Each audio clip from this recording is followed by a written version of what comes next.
I'm so happy to be here.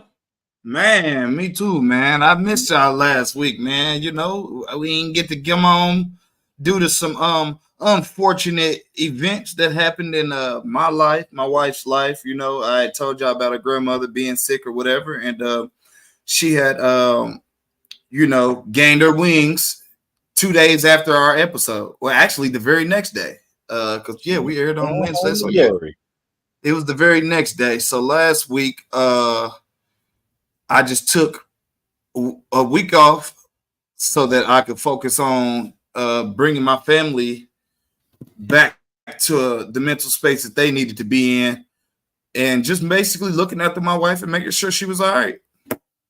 That's what's up. You know? So that being said, welcome back to Open Conversations Podcast. I am your host, Ski Too Funny, and that is my boy, Mystery Lamar. What's up with the name? Yeah, dark-skinned niggas is winning. We winning. All you light-skinned niggas is over. It's over. We up 2-0.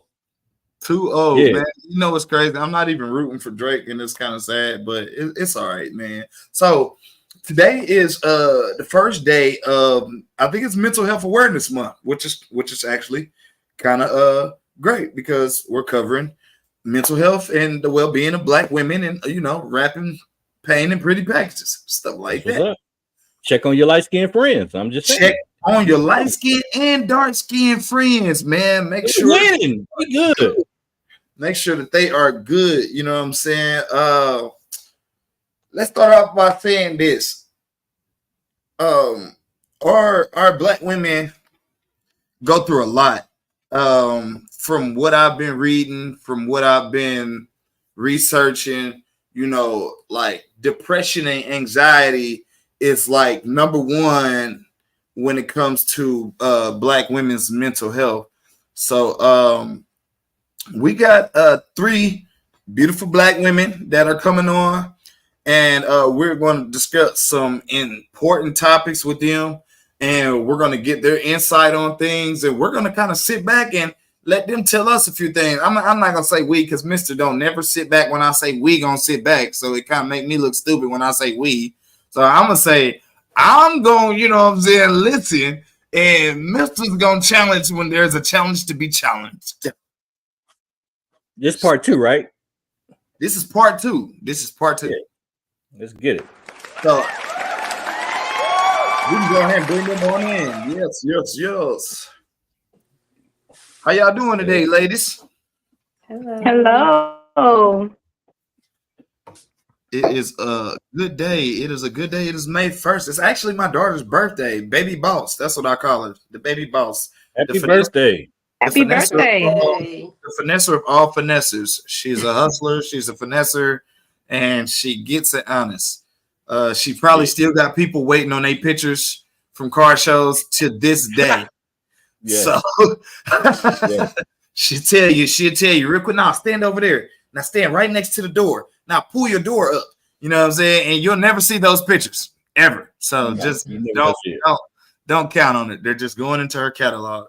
So she is definitely somebody else reincarnated. I don't know who, but she is somebody in y'all family that's here again. I guarantee it. Definitely. She is a spirit, man. We got matter of fact, we're gonna let everybody introduce themselves. We'll start it off with Lady Icon. Introduce yourself, tell us what you do. Tell us where you're from, where you hail from, everything going on in your life. Check in with us. Talk to us. Lady Icon. I am the president of Street Royalty. We want to talk about the car culture. I am originally from Miami, Florida. Been here 13 years. My husband is Icon King, as you guys know, and I am a logistics manager. I work for a distribution center, and a mother of 3 children. I have 3 bonus babies, so we're the untraditional, you should say, Brady Bunch, but we're the Farley Bunch. He has 3 children, I have 3 children, so it's 6 kids all together. So blended family, that's what's up. Blended, yes. We love blended families, man. It's always good when somebody can step up and actually be a parent to a child that's not biologically theirs, but they don't see the difference. So that's always a plus. You know what I'm saying? And it takes a courageous person, whether it be the man or the woman, to actually step in a child's life and, you know, not like feel that void, but be that bonus addition and help guide the child and help raise the child, and, you know, just be a bonus instructor. That's what I call them, instructors, because you kind of give them the keys they need in life, and then sometimes it takes for you to sit down and have a conversation with somebody, especially if it's a little girl or something. You know what I'm saying? Sometimes us men don't always see through to our daughters. So if you got a wife that can sit down with your daughter and be like, look, don't worry about what your daddy talking about. We here. I'm going to help you through this. We're going to get through this together. That's always a bonus, because that's what my wife does to my oldest daughter. She's 15 and she's not my wife's mother. You know what I'm saying? But my wife almost has a better relationship than I do. Like, we've been improving our relationship lately. We text every day, but she's really a pillar in that part. She's really a stand-up lady in that part. Sherry, talk to us. You on mute? Oh my God. Hi, I'm Sherry. I'm single. I'm a Taurus. My birthday is on the 19th. Cash App. No, just joking. No, I don't know. I'm retired military. I have 2 children, you know. That's about it. I'm from Ohio, was born in Ohio, from everywhere. Been here since 2004. So I guess I'm an Atlanta native now. So that's about it. We can take that. We can take that. Ane. Got that one. Ane, talk to us. I'm Ane. I'm from Indianapolis. I hold a master's degree in psychology, and I am the owner and operator of Only Eye Child Care as well. And I am a huge advocate for mental health awareness. So thank you for having me back for part 2. No Part problem. 2. Problem. Definitely needed you a part of the segment, because you going to school for what? Psychology? Well, I already have a master's degree in psychology. Here it is. Damn. Yes. And you are in school now for what? So I'm not in school currently, but I am working. I just started at an autism diagnostic center, working on my hours for licensure to become a licensed mental health counselor. Sweet. Give it up. So, first thing we like to do is ask everybody what's fucked up. That it's no in particular answer that we're looking for. It's really what's fucked up to you. It can be a range of things. So, you know, I guess I can go first. Well, no, mister, you go first, and then we'll rope it back around and we'll end at Lady Icon. All right. What's fucked up for me?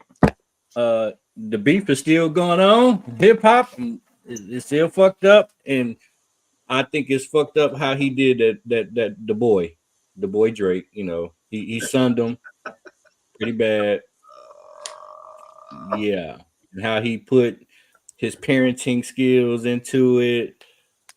Man, if you ain't heard it, go check it out. It was bad. Black dark skinned niggas up 2-0. Yeah, that's fucked up. 2-0, that's crazy. Check on your light skinned friend. Sherry, what's fucked up? Mr. Crazy. I don't know. I'll say what's fucked up. We work 5 to 6 days a week versus 2 days a week and have 5 days off. I'll say that's fucked up. They should change that. Yes, they should. They should change it. They should definitely 3 days a week and off the rest. Well, shit, I love need. that. Where the hell you working at? Shit, I'm working 6 days. Oh. Don't worry about that. Listen, hey, what's fucked up? For me, since we are hitting on Mental Health Awareness Month, and I believe I said this last time, but the fact that we as a community put negative things over mental health awareness and looking out for each other and trying to be there for each other, and how it's more popular to bash somebody or degrade someone versus, you know, speaking life into them and bringing them up and trying to help them in a positive way. Yeah, totally agree. Totally agree.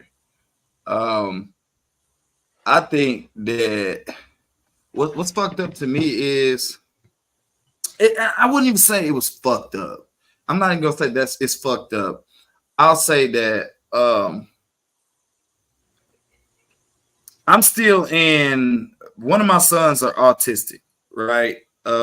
So sometimes when he does certain shit, I don't be knowing how to respond to it because I look at him as regular. But when I raise my voice, it's when I realize, like, you know, it kind of snaps in because he'll like say he just does something crazy, like you know, he'll use the jelly or something and just leave it on the counter. But then when I say, you know, who left this jelly on the counter, he'll be like, oh yeah, I was about to put that up, knowing he was nowhere near finna do that. You know what I'm saying? And I'll be like, well, damn, you could have just put the shit up, you know what I'm saying, when you got done making your sandwiches. And like when I do that, sometimes I'll be too aggressive, like with my tone, and he'll kind of just like freeze up. And like he'll get like, you know, a little teary-eyed, and he'll just be like, you know, like, what did I do? And I'd be like, damn, that's fucked up. Like, so I think it's fucked up that that I don't really properly know how to. I'm still learning how to get around these things and how to navigate with an autistic son. Because he does a lot of things that are regular. He plays football. He plays sports. You know what I'm saying? He talks mad shit. Like, you can't get one word in on him when it comes to shit talking and going back and forth. You know what I'm saying? But like, I'm appreciative that he's still like a kid at heart. He still does like little stuff that like 9 and 10-year-olds would do every now and then, and I'm okay with that. Like, I like the fact that he's still a kid at heart. Like, one day I was just like, show me your fighting stance, and he was like, I don't really have one because I don't be fighting. And I was like, well, damn.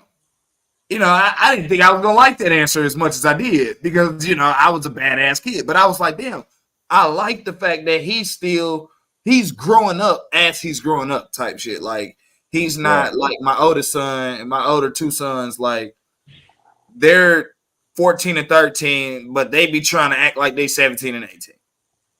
You know what I'm saying? He's 12 and he still carries on like he's like 9 or 10. He minds his business. He'll get on his computer, do his homework, and he'll, you know, get on Roblox and stuff and just play his game. Like, he's not into the outer world stuff. Like, when I buy my older son, when they get jewelry and stuff, he's not into that. You know, he's not into having the latest Jordans, even though he has the stuff. He's not like, that ain't his niche. Like, he would rather have like cartoonistic shit, you know what I'm saying, versus like having the latest style type shit. So I think it's fucked up that, you know, sometimes I overdo it when it comes to him and disciplinary, and I'm still learning, you know what I'm saying? So like I said, I don't know if that's fucked up or not, but it's still a learning process for me, because there's no guide on it. There's no there's no instruction manual on how to cope with these things when you find out, like, you know what I'm saying, that your child is you know, I don't know how to say it, but, you know, autistic, because when you're autistic, it's really how you process things in your brain. So it is, you know, to me, it's just like, well, damn, you know what I mean? You know, but I'm still learning. So, you know, now it'll be fucked up. It'll be fucked he gonna up for if I sure give keep up. teaching your ass. Yeah, he definitely teaching me. And then my wife gets on me all the time because she'll like pull me to the side and be like, look, you can't be yelling at him like that. That's part of it. Like, you got to figure out other ways to communicate with him outside of yelling. You can't yell at him like you do everybody else, because the hit's different. He takes it super personal. Like, I think he be looking at it like I'm just hitting him with a dagger, and it really be me just being me. So yeah, he's teaching me, I'm learning, and it's a learning process for the whole family as we, you know what I'm saying, as that goes along. You know what I mean? I had an autistic stalker that I went to a store and took it over, and I didn't know he was autistic. And I was about to fire him. It just wasn't working out. I was like, not gonna work. And then his representative showed up one day, and I had to figure out, you know, that was my first time actually having an autistic employee. Not saying that I discriminate, but you know, people don't reveal that, and you don't know.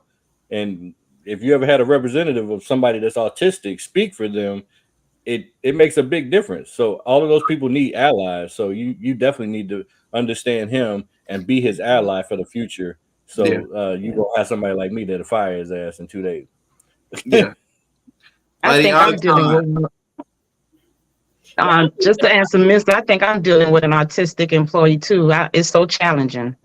He a little special, but what's fucked up for me, just a nice segue off you, is these badass kids per se, like the younger generation, how they don't respect their elders, can't wear up everything, can't really go out and have a good time. They can't, you know, back in the days we used to have house parties. They can't do that because then you watch the news, the house party got shot up. So I think we need to ring back in our younger generation to kind of get them back on track, because I think they're fucked up.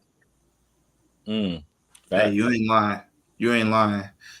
We talked about the last time we was on. Actually, we had your husband on, and we talked about my son getting into a fight in school. The boy was trying to bully him, and my son ended up, you know, kicking his ass. He whooped his ass, you know. And it's crazy because I was proud of that, because I teach them we're not fighters, you know.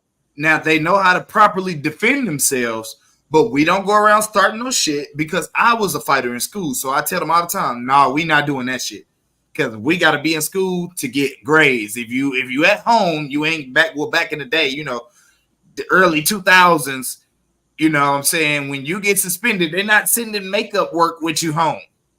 Right. You know what I'm saying? Ain't no computer that you can take home, and there's not a way to make it up. They might, like, if they did a test while you was gone, you may be able to retake the test, but all the work that you missed was just out the fucking window. You know what I'm saying? So he got into a fight with a young man that was trying to bully him and kept messing with him or whatever. And the boy, so I asked, like, the principal, you know, about his father. And he ended up telling me, like, well, my son ended up telling me, like, man, that nigga ain't got no daddy. And I'm like, oh, so it makes sense. So my thing was, I got upset with the principal because I was like, well, instead of just kicking him out of school, which my son's suspension got reversed and taken off his record, because I obtained all the videos that the kids took of the fight, in the beginning of the fight, the initiation of the fight, when my son tried to walk away but got pushed into a corner. Like, I sent him all of that and got the suspension reversed. But I was like, well, do y'all have counseling? And he was like, oh, yeah, we got social workers. I was like, no, I'm saying, like, I feel like a punishment should be figuring out why he has to feel like has to be an aggressor. Mm-hmm. Like, we need to get to the root of the problem. If he don't have a father in his house and he don't have a male figure that's getting involved with his life, then he may feel like he has to be that because he's the only boy in his household. So if he's got younger sisters and a mother, like sometimes you feel like you have to take on the role and the aggression of a man, a full-grown man as a boy, because it's like, oh, I got to protect my mama, I got to protect my sister. And then when you get around other boys who influence bullshit, you start to feel like, oh, I got to be the big bad wolf. When really, if you've seen the beginning of the fight, neither one of them wanted to fight. He pushed my son like 10 times before my son was like, fuck it, I'm gonna just get it jumping. Like, and when I looked at the video, I was like, bro, he didn't even really want to fight. But you got so many people behind him, like, yeah, do it, Justin, do your thing, get off on it. It's like they instigated it to a point where he felt like he couldn't tell his friends, like, bro, I don't really have a problem with this dude. I don't really want to fight this dude. He felt the need, like, oh, they're telling me to do this. Now I gotta fight it. You know what I'm saying? So I definitely, to piggyback off what you said, that is really fucked up the way these kids don't have no respect. They don't have no understanding of life, and they don't know what it's like to live. And nowadays, kids are losing their life before they even get to live. Yeah. And like, you know, I ended up having to go to Collins Hill High School because some other high school students got involved. I guess when they seen the videos, they was friends of the guy and they wanted to fight my son next. And I had to go to the high school, talk to the principal, the school police. And I told them, hey, listen, we don't break our routine for nothing. So the way we go to these parks and see these same people, we're going to keep going to these parks to play basketball, to practice football. And I said, the thing is, these kids now, and in Georgia, every other day, it's a kid bringing a gun to school.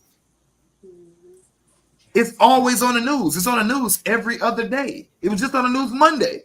A kid came to school in I want to say Austell. A kid came to school with a gun on its waistband like it was nothing. Wow.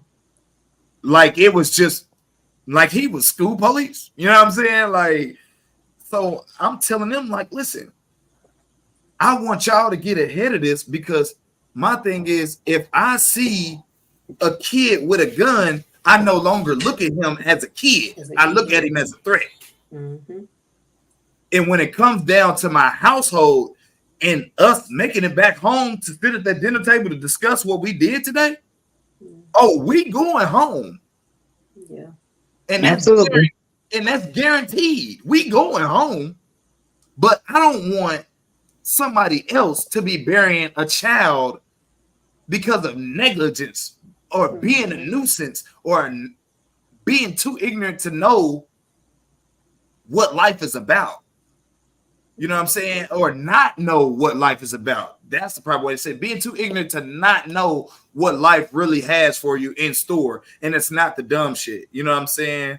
Yeah. So man, we got a video before we jump into this, because we are going to be praising our black women today, man. Before we jump into this, we got a video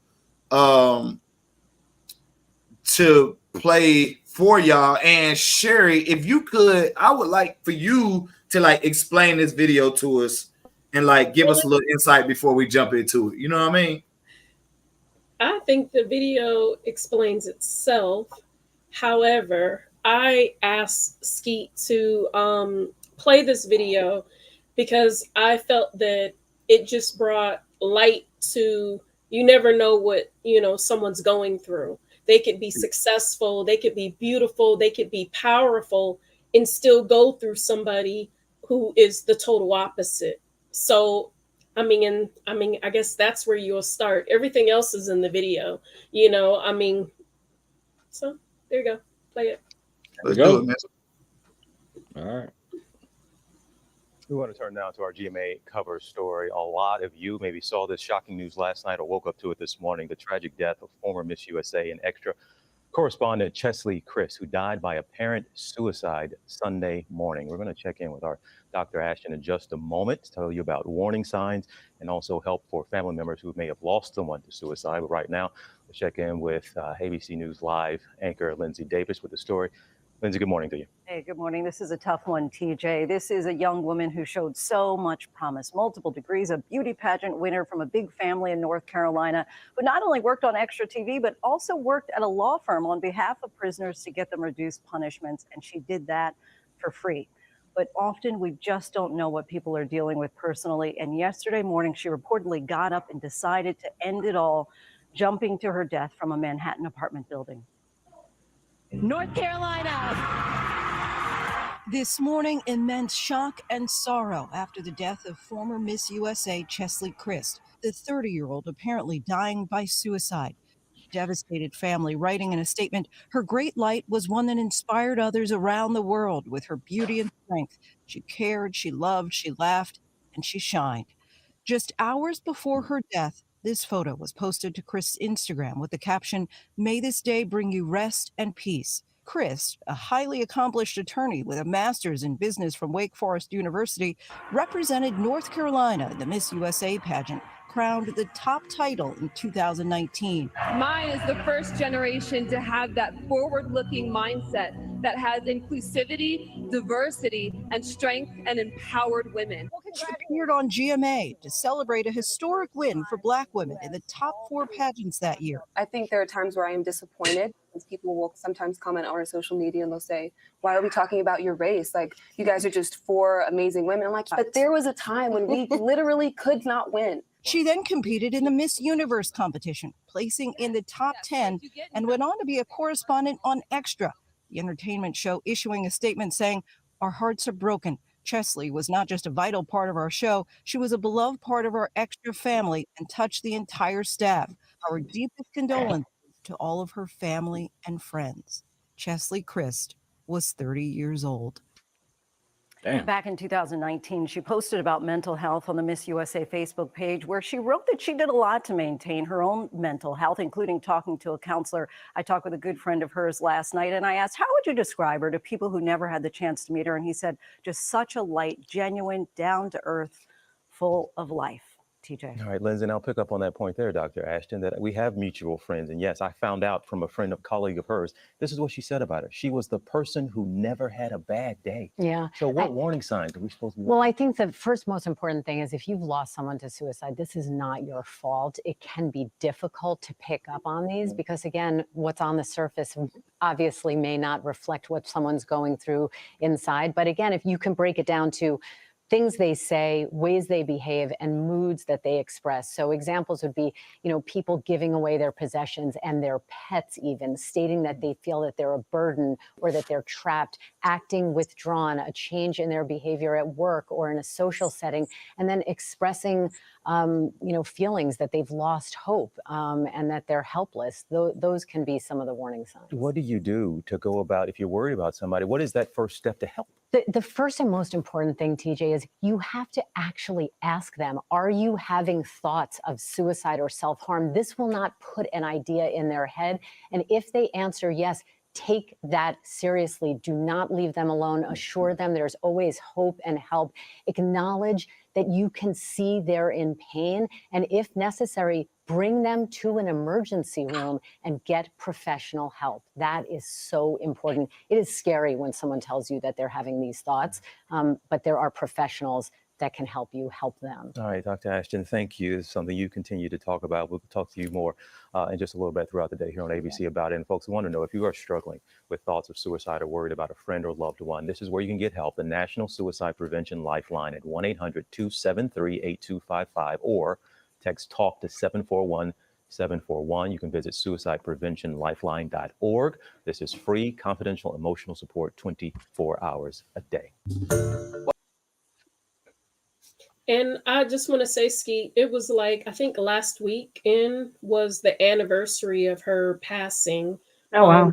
Yeah, so it's been 2 years since since that situation has, happened. And they also, if you look deeper into it and everything, she actually wrote a detailed suicide letter to her mother right before she killed herself. So yeah, and a whole book, they have a whole book on it now where she just, everything, what she was going through, her mindset, everything. So.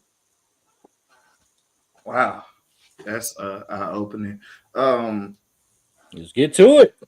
So with that, what are some common mental health challenges that Black women may face, and how can they be addressed?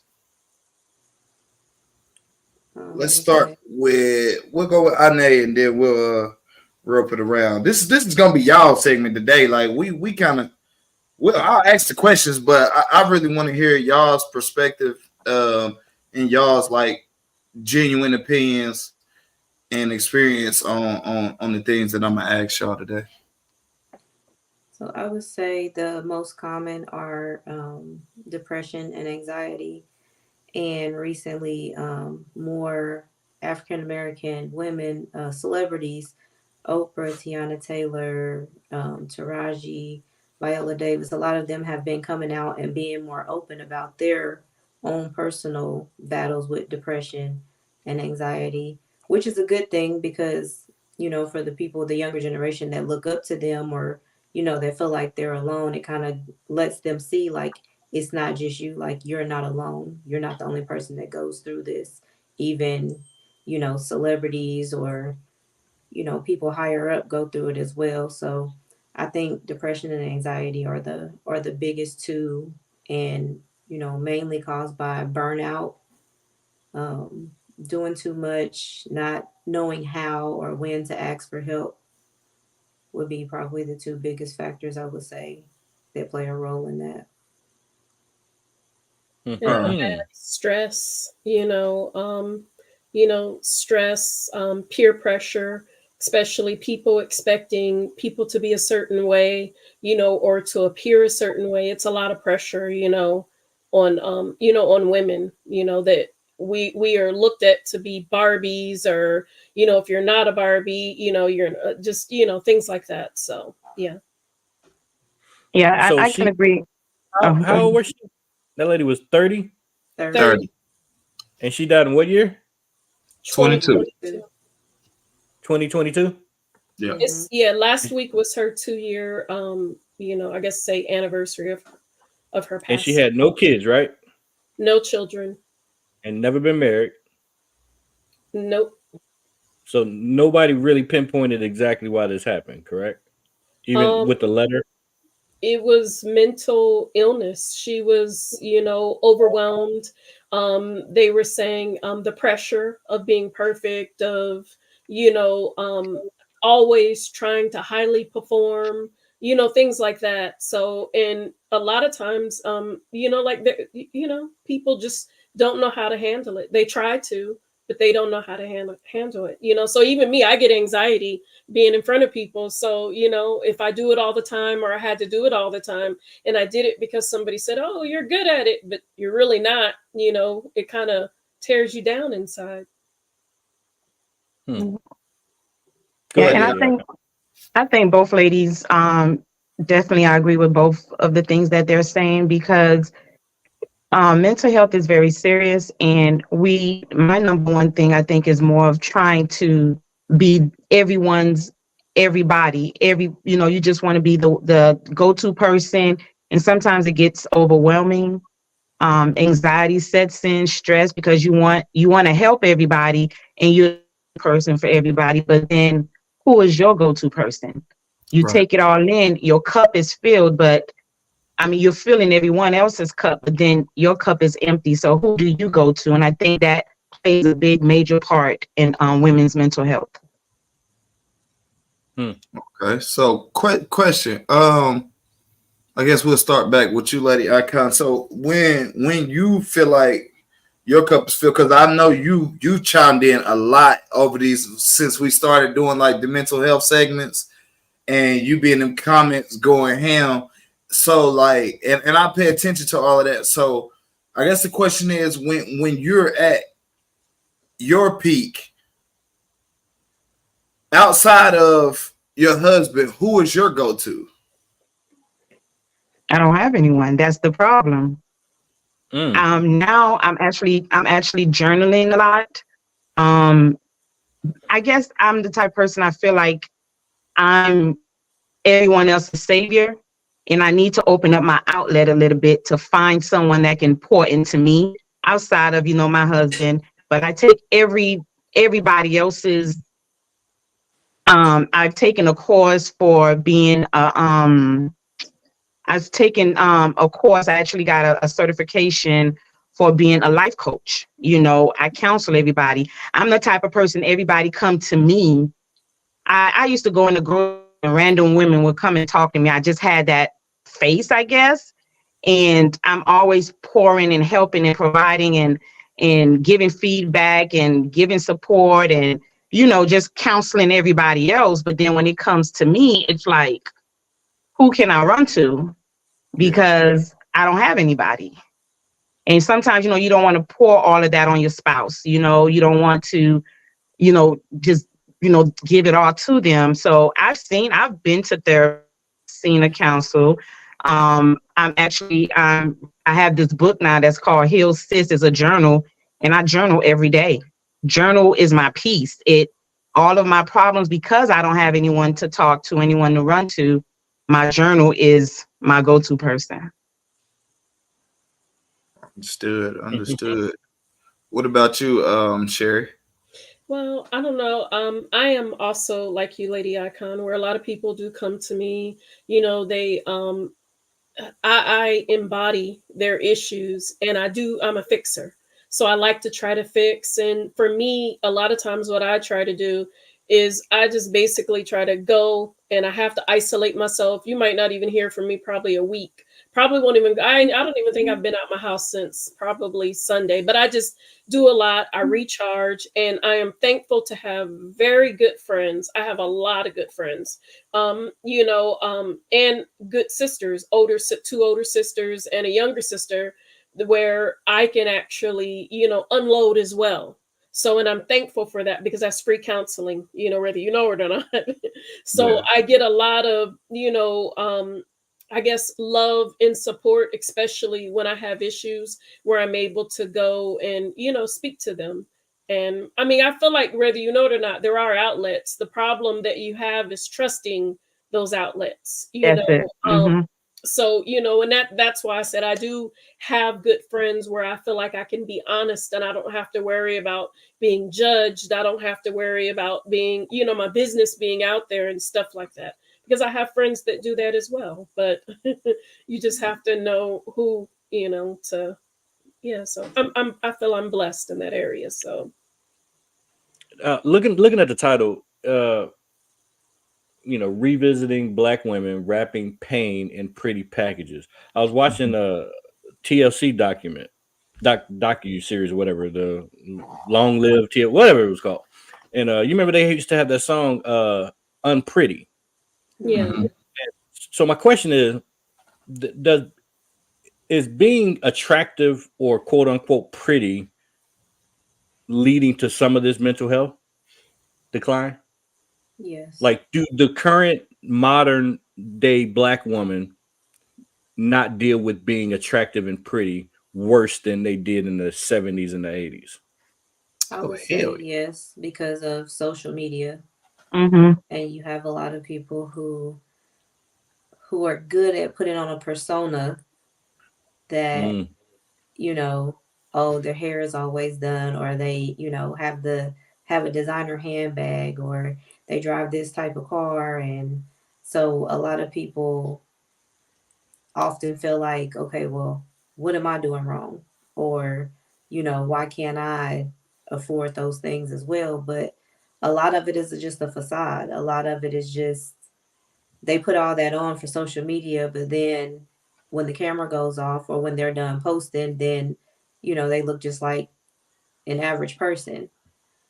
And nobody's put together 365 days out of the year. Nobody is put together. The women with the bonnets and the dirty Crocs, they don't care about that, because they look like this in public. So I don't understand. Why is there a drastic difference between these two types of women? What do you mean by these two types of women? You got the woman that won't go. You got a woman that won't go to the mailbox if her lashes ain't done, and you got the woman that has the bonnet and the dirty Crocs in Walmart. She don't give a shit. I think it's a personal preference. You have some women that just don't care, like you say, and then you have some that, you know, want to be dolled up all the time. I think is a personal preference. I don't think that personally has to do with mental health. I think they probably just don't give a damn and don't care about their appearance. I think it could be. What am I asking? I'm basically trying to prove that I think the people who are putting all of their stock into beautifying themselves, and this is their example of how to look attractive, and they put all of this in there, and then you got people that don't give a shit and their mental health is just fine. Basically, ugly people are okay. No, I don't agree with that. I don't. No? That's not true. I don't think it has to do with anything. I feel like just like you, if you dye your hair, you get a haircut, you do that out of personal preference. We wear makeup, we wear lashes, whatever we do it because it makes us feel good. It don't have nothing to do with a man or another woman or anything like that. So that doesn't, I don't feel, now the pressure comes on when I think the judging comes about. Comparison. So comparison. Yes, you know, something there, like to me, like right now, you know, like I'm chill. I had to find something to throw on. I'm in a t-shirt and my daggone men underwear right now, chilling, you know, but you only see me from the top up. So, but 9 times out of 10, I'm a sweats and t-shirt type of person. If I go out, do I put on that Deadpool look? Yes, I do. You know, but it's not a thing that, you know, I care about. But I want friends, family, man, whomever to love me, whether I have on my costume or not. So, I mean, and then it comes down to confidence. So, I mean, I don't think that there's, you know, like a difference. I don't think it's I don't care or anything like that. I think, I don't know. I do agree that social media has a lot to do with it. You know, I feel that, you know, the how do I say it? The Barbie dolls growing up, why were they so perfect? You know, I feel like that has another issue with us women coming up, you know, like us, you know, that this is what a woman is supposed to look like. And now I'm glad that Barbie has, you know, brought out more real like Barbies for young girls so that they could see them in all shapes, colors, and sizes, because that's real. And the way it was when we were growing up, it wasn't. Yeah. Said, dear Barbie, drop a Barbie with a fupa, bitch. They do have a Barbie with a fupa. They have a pregnant Barbie, so they they have full-size Barbie. They got Barbies with, I mean, they have almost every Barbie you can think of now. That's crazy. I think so the second part of that is the first part was what are some common mental health challenges that Black women may face. The second part was how can they address it? In no particular order. Whoever feels like they want to go first, you can ride out. I think the talk to someone, ask for help, and just addressing it. I think the first step with anything, you know, just like addiction or anything, the first step is acknowledging it. Yes. Yeah. You know, even if it's just to yourself, even if you have to take a moment to say, okay, like I'm just so tired, like I'm overwhelmed, like I need something needs to change. So just realizing it for yourself and just admitting is the first step in anything. Yes. And then aside from that, you know, figuring out what is your outlet. Is it journaling? You know, like she mentioned, is it a family member? Is it someone from work? Is it for someone from church? Is it, you know, whatever that is. And I think a lot of people who feel like they don't have outlets, I think we've all seen scroll past posts on social media and we're like, why would they post that? Well, for some people, that's their outlet. That's their journal. And, you know, whereas it might be something that, you know, you and I wouldn't post for the world to see. They don't think of it in that manner. Yeah. That's a good point. I see that all the time. And I'm like, and I had to learn that. I used to always say, why would you post something like that? But then I had to learn exactly what you said. That's their outlet. That's how they free themselves. So do y'all think that like factors like distrust of medical systems and trauma caused by racism and violence contribute to mental health disparities?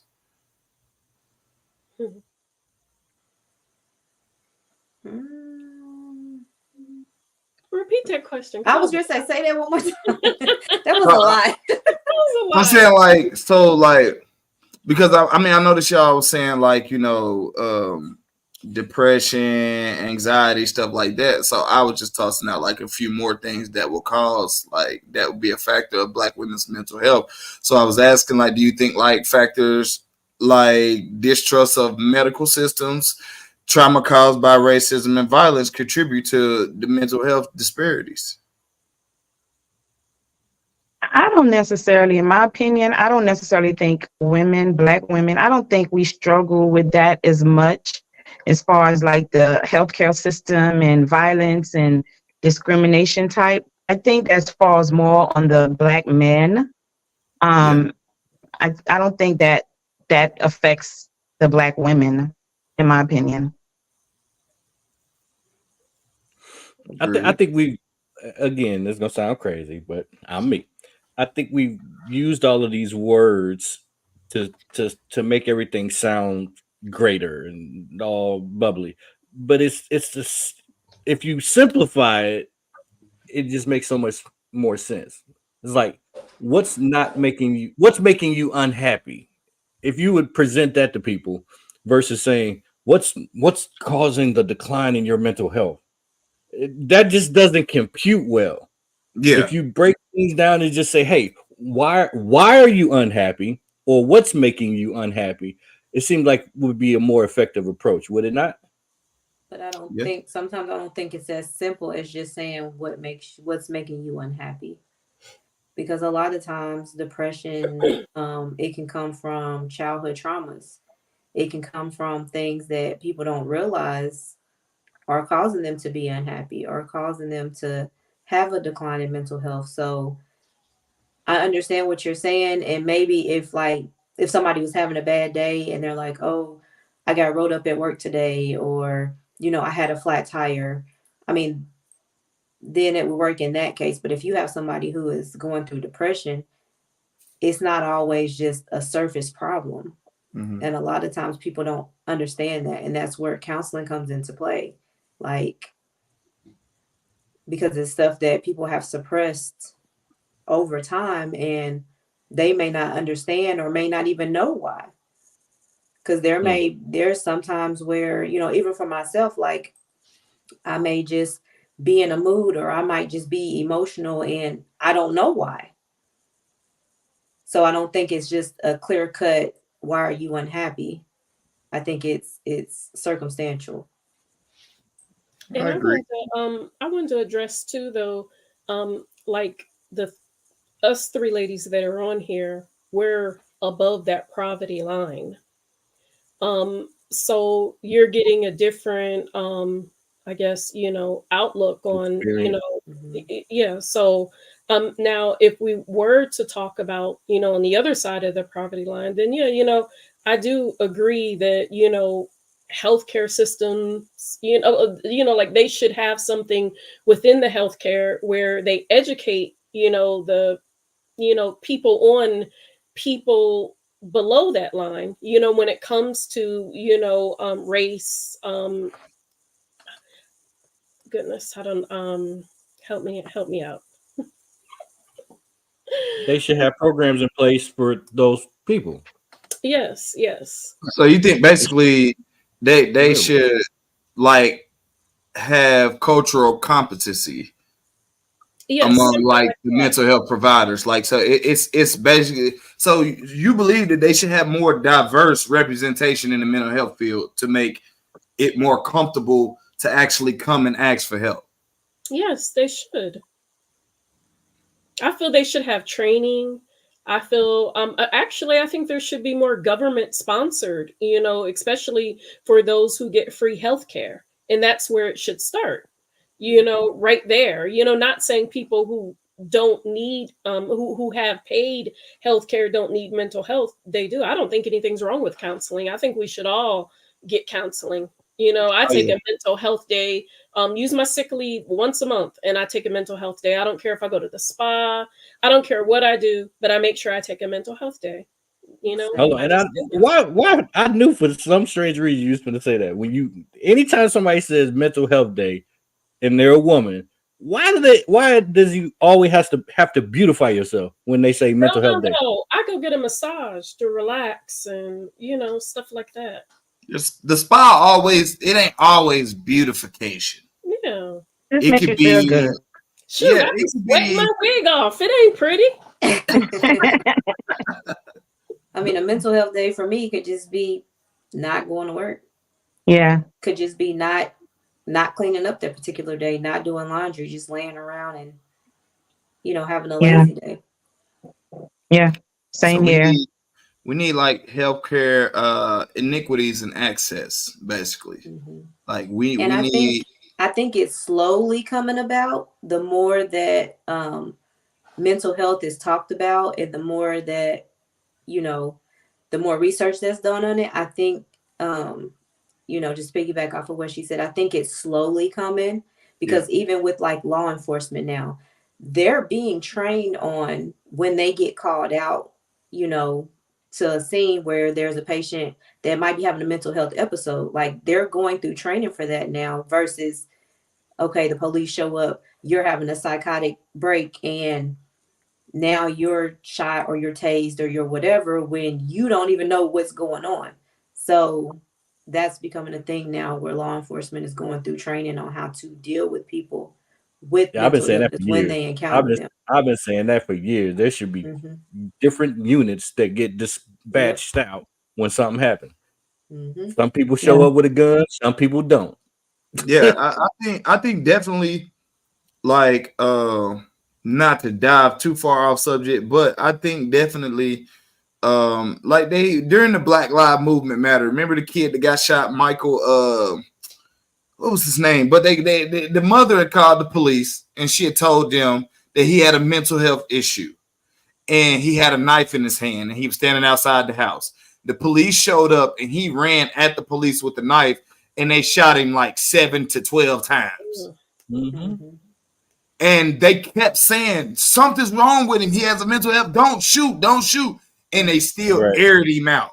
Yep. Like, I feel like there should be de-escalation tactics put into play, that when you know you're responding to a mental health call, you shouldn't even be able to get out the car with your weapon. It should be tasers and other de-escalation tactics that only should be on your person. Like, the gun should have to stay in the car. I agree.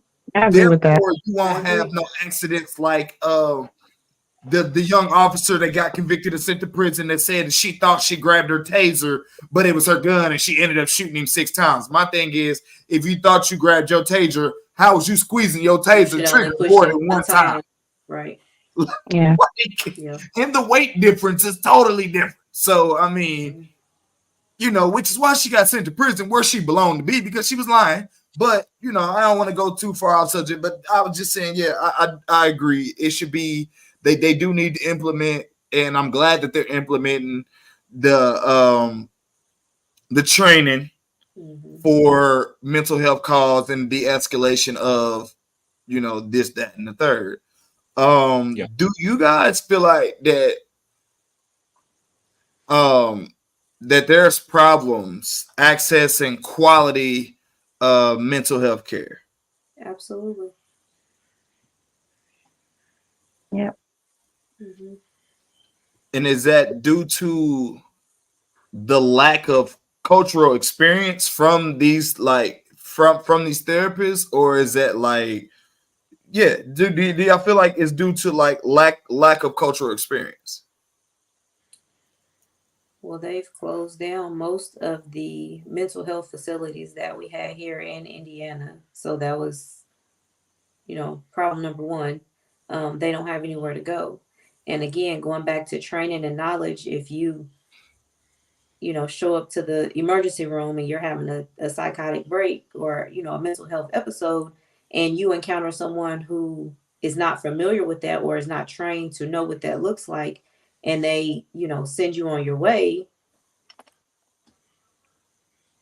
Yeah. I mean, who's to blame for that? If I showed up at the emergency room for help, but because of the lack of training and the lack of knowledge, I was turned away, what am I supposed to do? Right. And then you don't trust the system. Mm-hmm. Right. So, and again, goes back to, you know, most of them don't have a primary care doctor. Most of them probably don't have insurance. You know, most of them probably don't go to the doctor. So I think it's just a number of things that are just kind of like stacked against them. So there should be a wider range of promoting awareness of available sources, like community clinics, affordable options, advocate for equitable access to mental health services, stuff like that. Yeah, y'all see I'm using these big words because I was reading a lot this week. You know what I'm saying? We much see you, reading. we see you. Well, I mean, like I was saying, Skeet, I just feel the government should put out more grants to a lot of, like I said, a lot of the clinics, you know, to make mental health more accessible for, you know, anybody, kind of like they do condoms. Yeah, facts. Yeah, do y'all think the stigma that you know, going to get help is because you're either weak or crazy, like hinder people from actually going to get help? Because, you know, growing up, especially in Black households, especially like, you know, especially growing up in the 90s and stuff, that type of stuff was frowned upon. Like, you don't go to nobody and sit down and talk about what happened in the house. You know, that one rule that used to hang over everybody's fucking head and everybody's heard it. What go on in this house, stay in this house.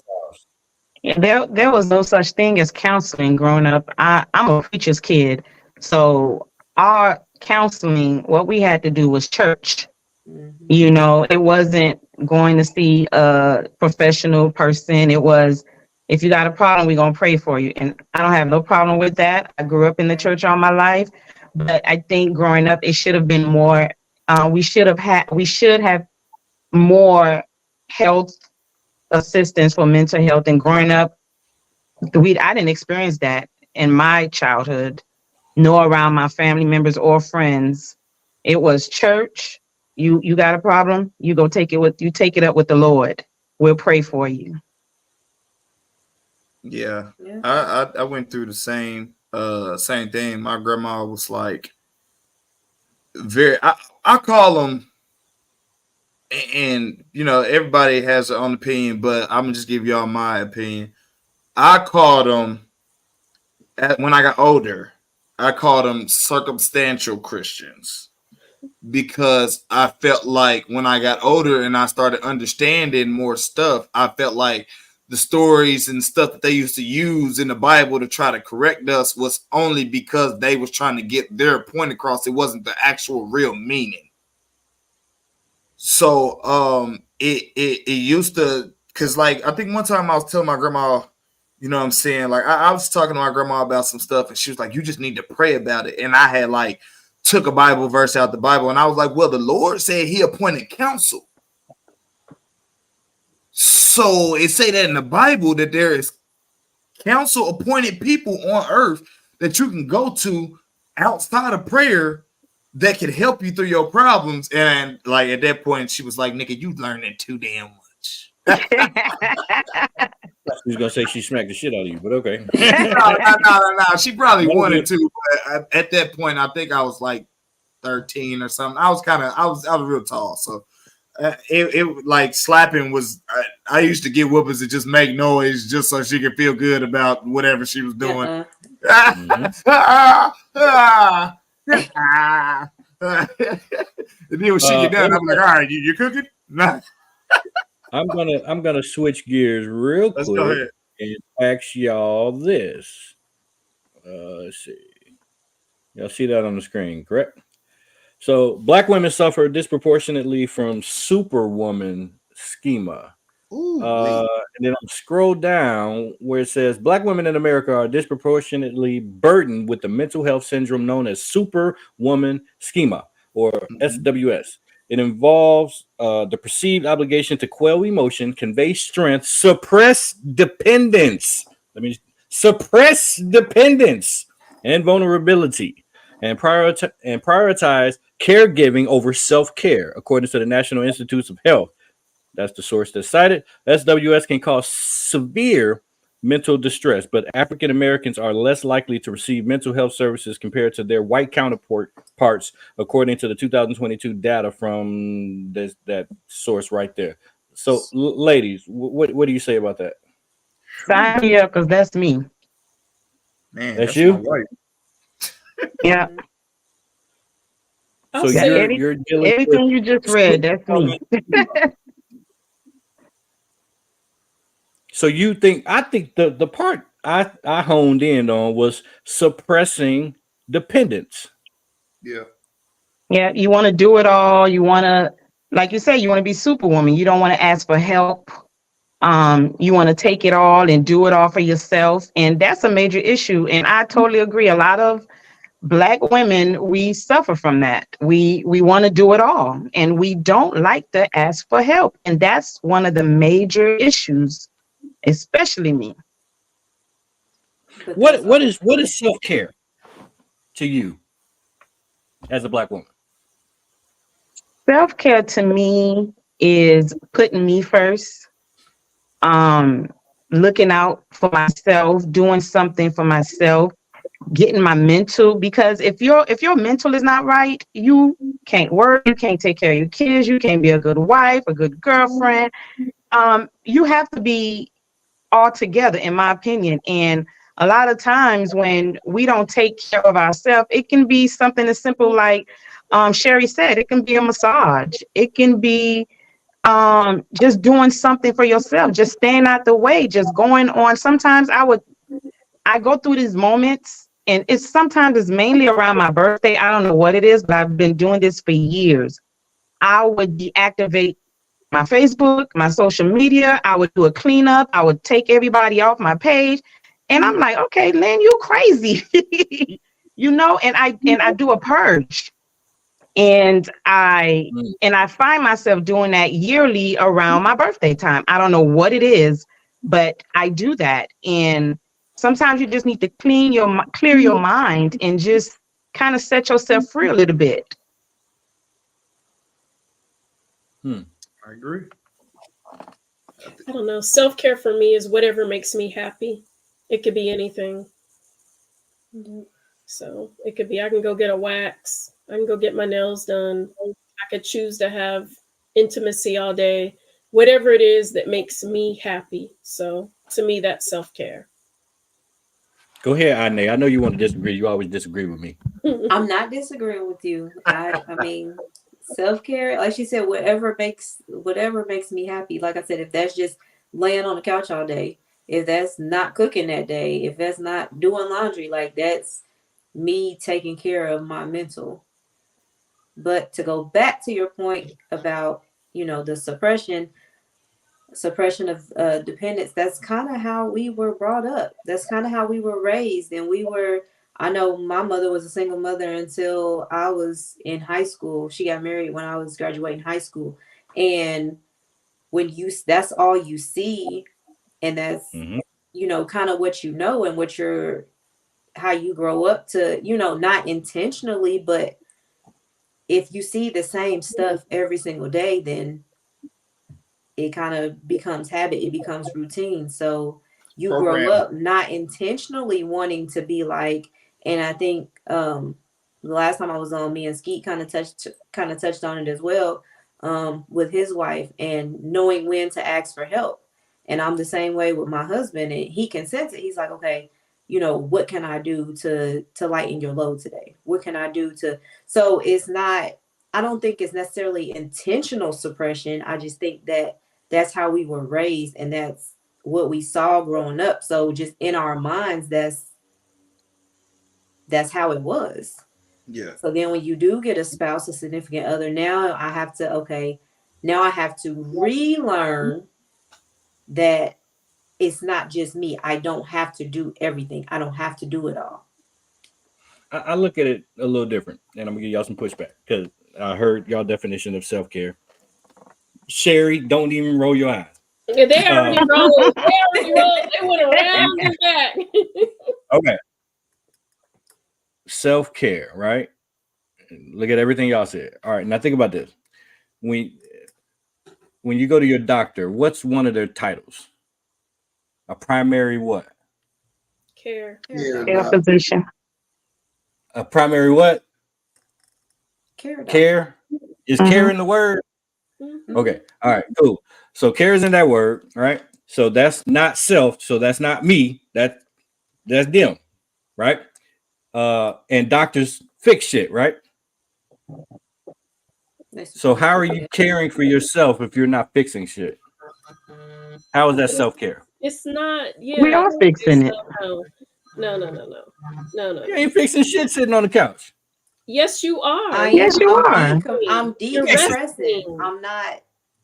I'm decompressing. I'm relaxing. That I'm not That's worried not care. about 1,000,012 things that I have to do. There's physical self-care. There's mental self-care. There's emotional self-care. I can keep going on all the different self-cares there are, mister. I'm gonna care for my car. I'm gonna park it underneath this tree. I don't care. No, I'm just joking. But what I'm trying to say is you can't sit there and say, between the three of us, how we self-care. Self-care is about making sure you're good. You, the individual. So if shopping could be my self-care, oh girl, yeah, I done just spent up a whole band, maybe that might recharge me and make me feel good, That's not self-care.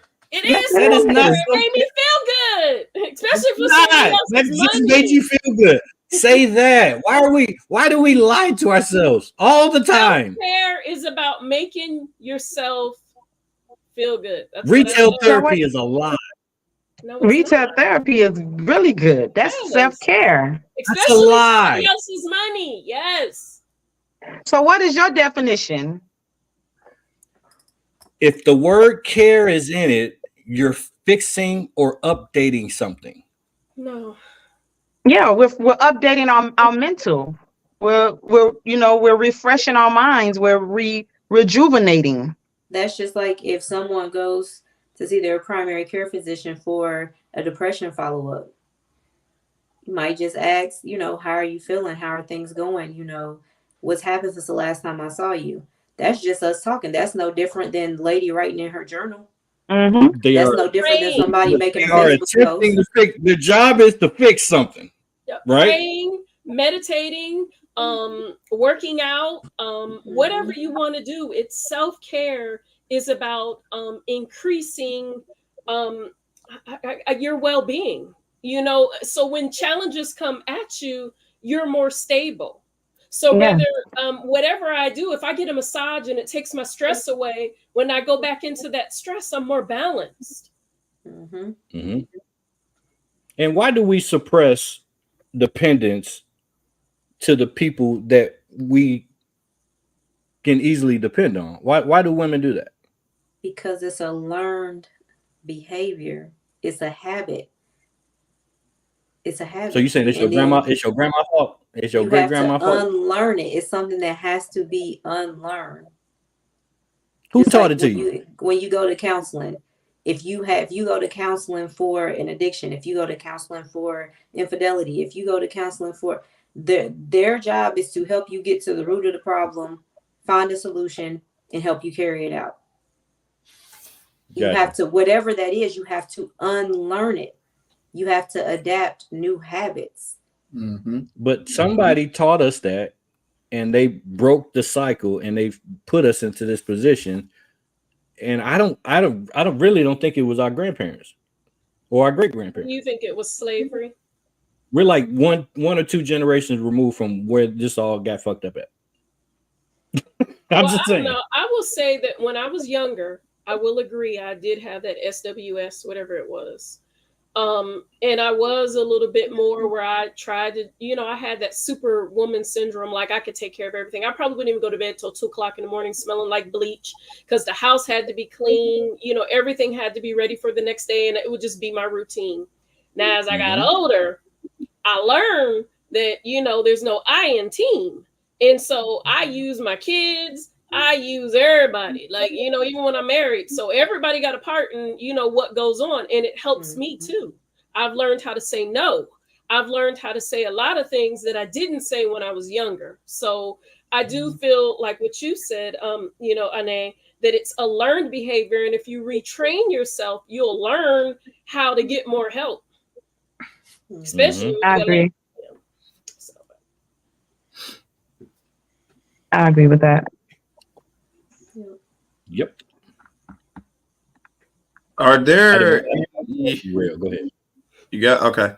Are there any unique cultural or societal factors that contribute to the mental health issues among Black women? I had a bigger word, but I figured issues. Don't use it because it's still a lot right in that sense. I decided to use issues instead of the big word. I was like, you gotta read each one of these questions twice. Go ahead. Yes, please. Don't say that like don't say it like we slow. What did you say? We comprehended the question this time.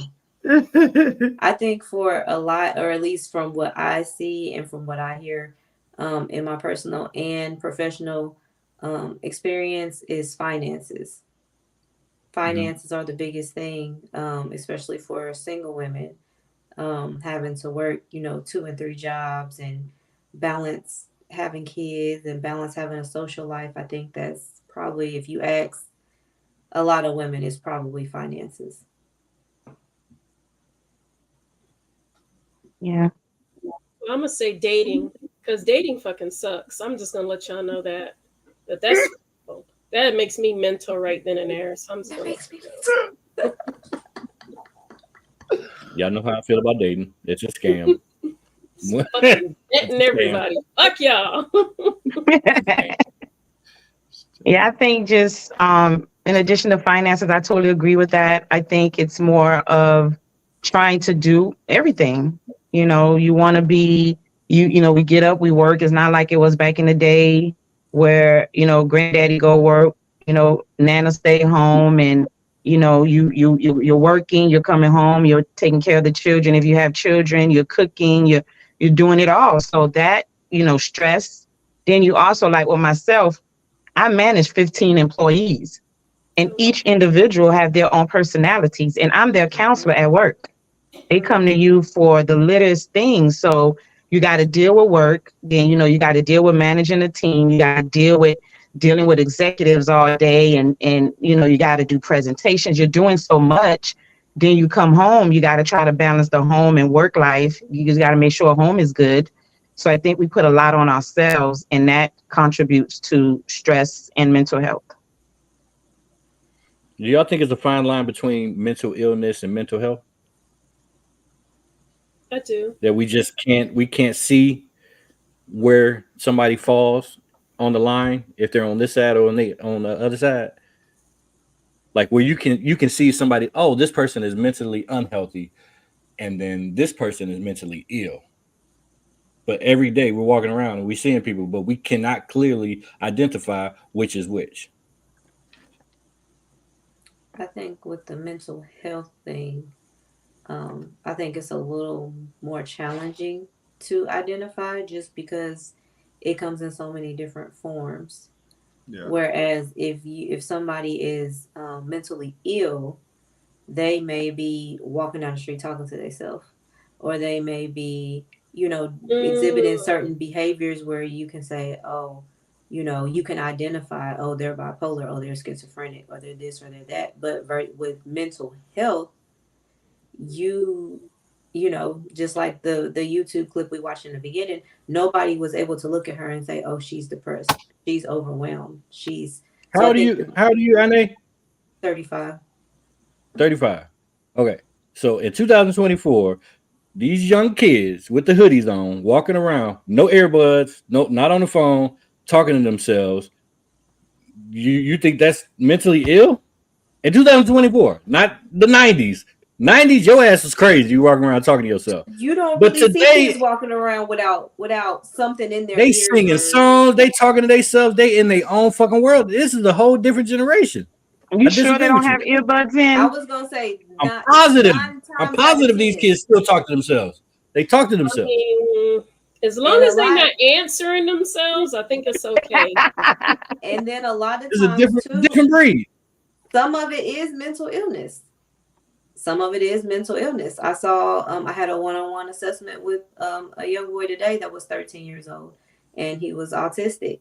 And, you know, he, amongst other things, he's probably been diagnosed with. But, you know, again, it stands out. Like, you can tell, not all the time, but most of the time, you can, if you interact with somebody, even just for a couple minutes, you will be able to identify they have a mental illness. I want to just say, I don't even want to put all my business out there, but like my bio mom, she didn't really raise me. But I do remember, like, when I was little, she was schizophrenic, right? And I'm telling you, I didn't know who she was going to be from day to day, you know.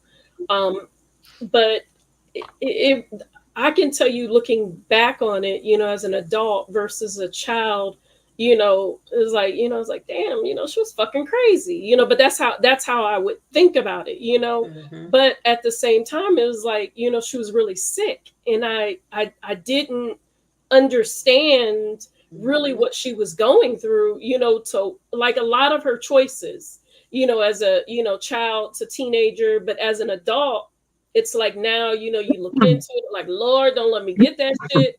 You know, all of that, you know, passes, you know, through your head, you know, so it's like, I just, yeah. So I can say that it's, you know, it's scary, you know, I couldn't even imagine my mind being split like that, you know, whether it's bipolar, schizophrenic, whatever. I couldn't imagine that, you know, I couldn't imagine my mind being invaded. Women have a bad rap. I must admit, y'all have a bad rap. You have a period every month that make you go fucking nuts. Really? Think about it. Just y'all don't bleed, but y'all be acting like bitches all the time. So don't get me started with my mouth. That's what women do right there. They put it right back on the men. That's not what we're talking about. Get them. You have a period. What? It's for like a week. It's for how long is a period? A week?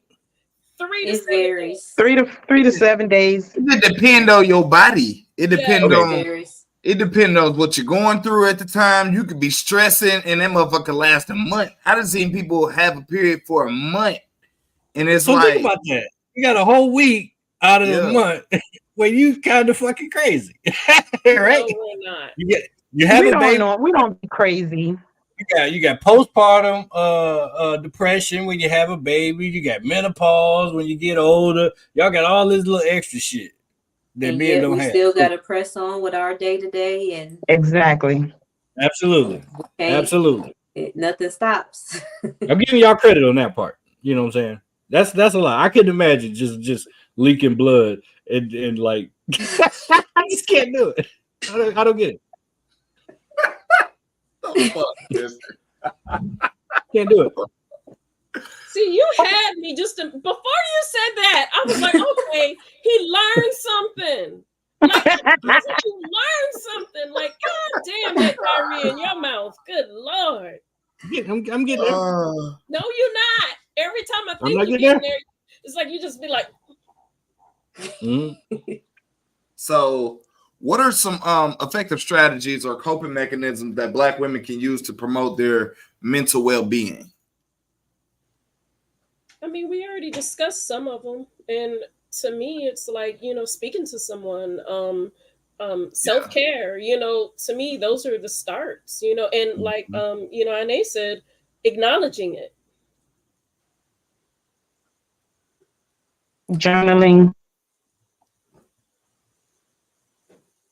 I do believe writing your thoughts down. That's what the young lady did. She journaled her everything she was going through. But I'm saying, so, all right, so she journaled everything she was going through. So is journaling effective if you don't talk to nobody outside of your journal? I personally don't think so, but yeah, I think you still need to talk to someone. Like I think you still need to talk. Journaling is good, but I think you need an outlet, physical outlet. You know, whether it's sitting down, laying down on a sofa, like they say back in the day, you know, seeing somebody, getting a group of friends, or I definitely think that's another healing process versus just journaling. I can agree with that.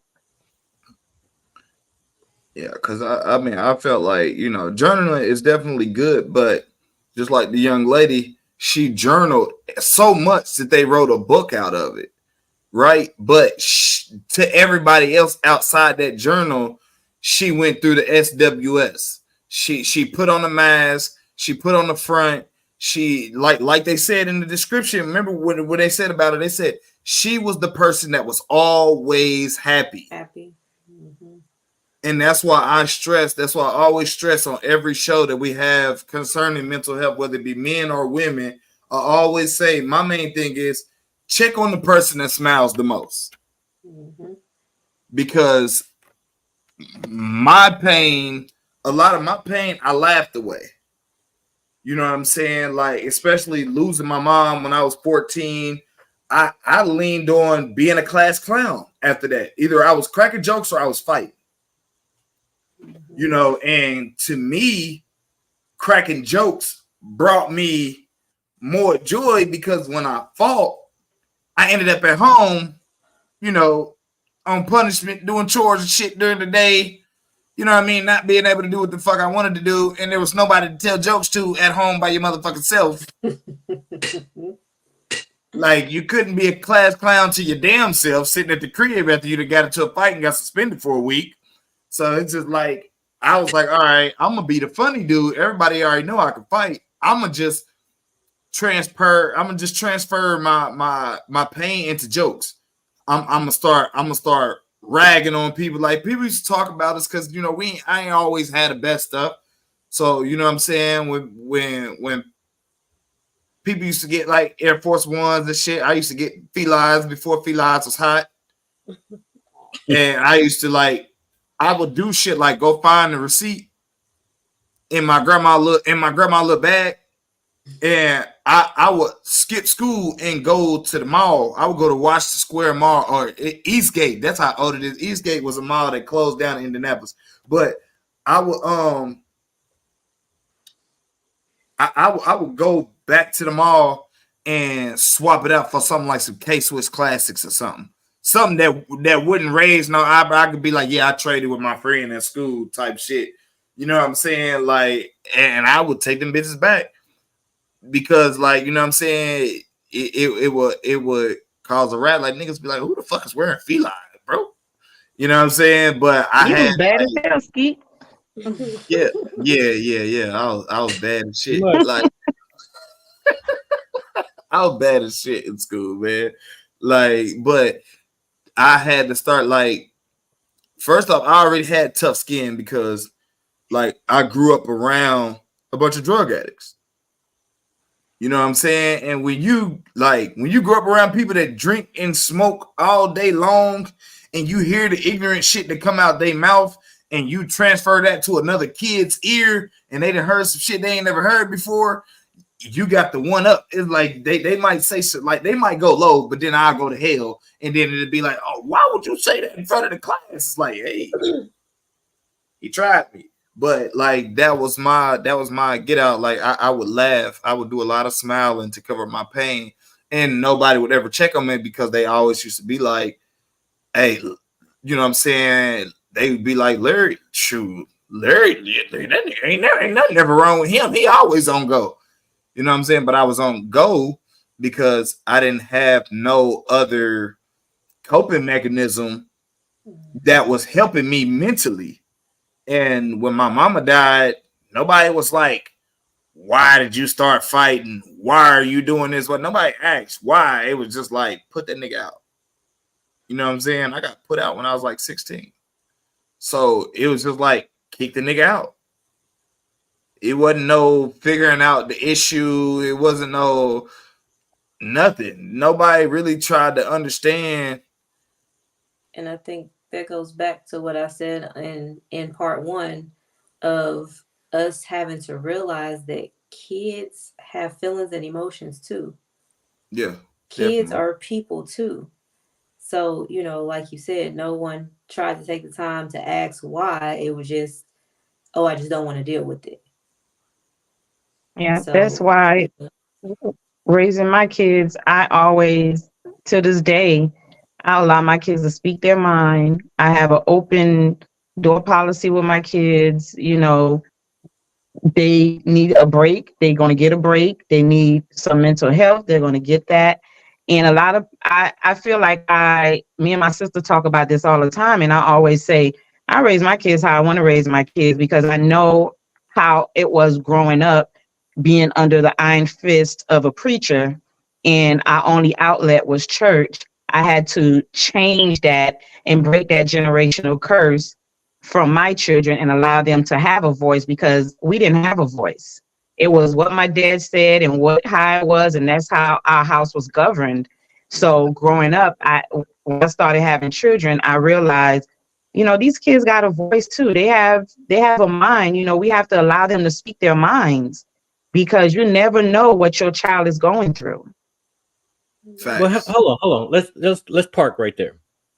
So you turned out great, very successful under that system. So you saying we should not have that system now and get a better result?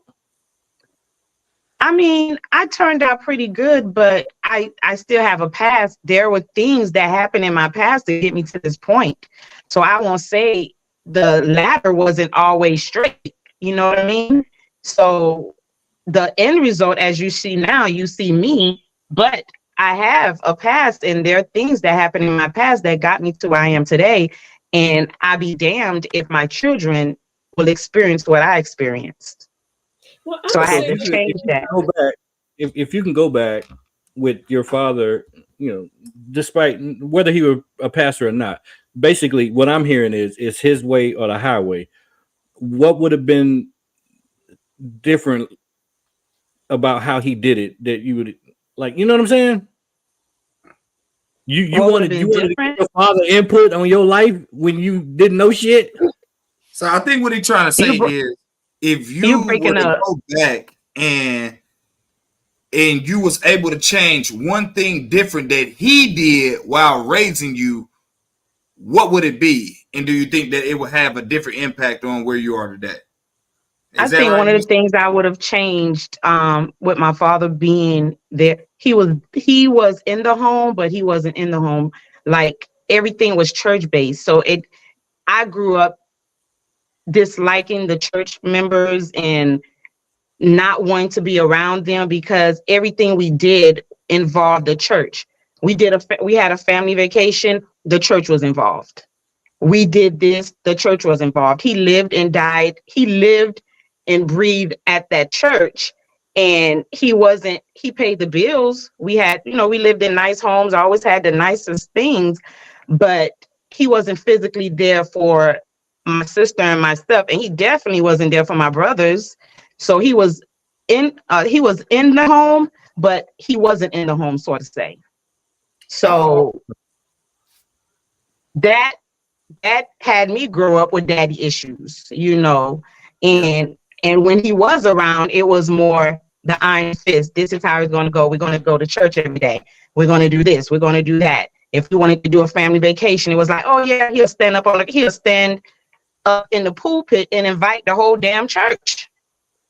And there was never personal time. No personal time. So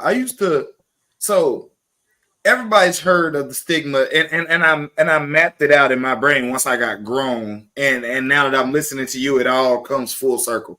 So I used to say, listen, when you say PK kids, no disrespect to you, but like when we grew up at, we used to be like, oh, them chicks is freaks. because the thing would be when you got a PK, you know what I'm saying? This nigga's never home.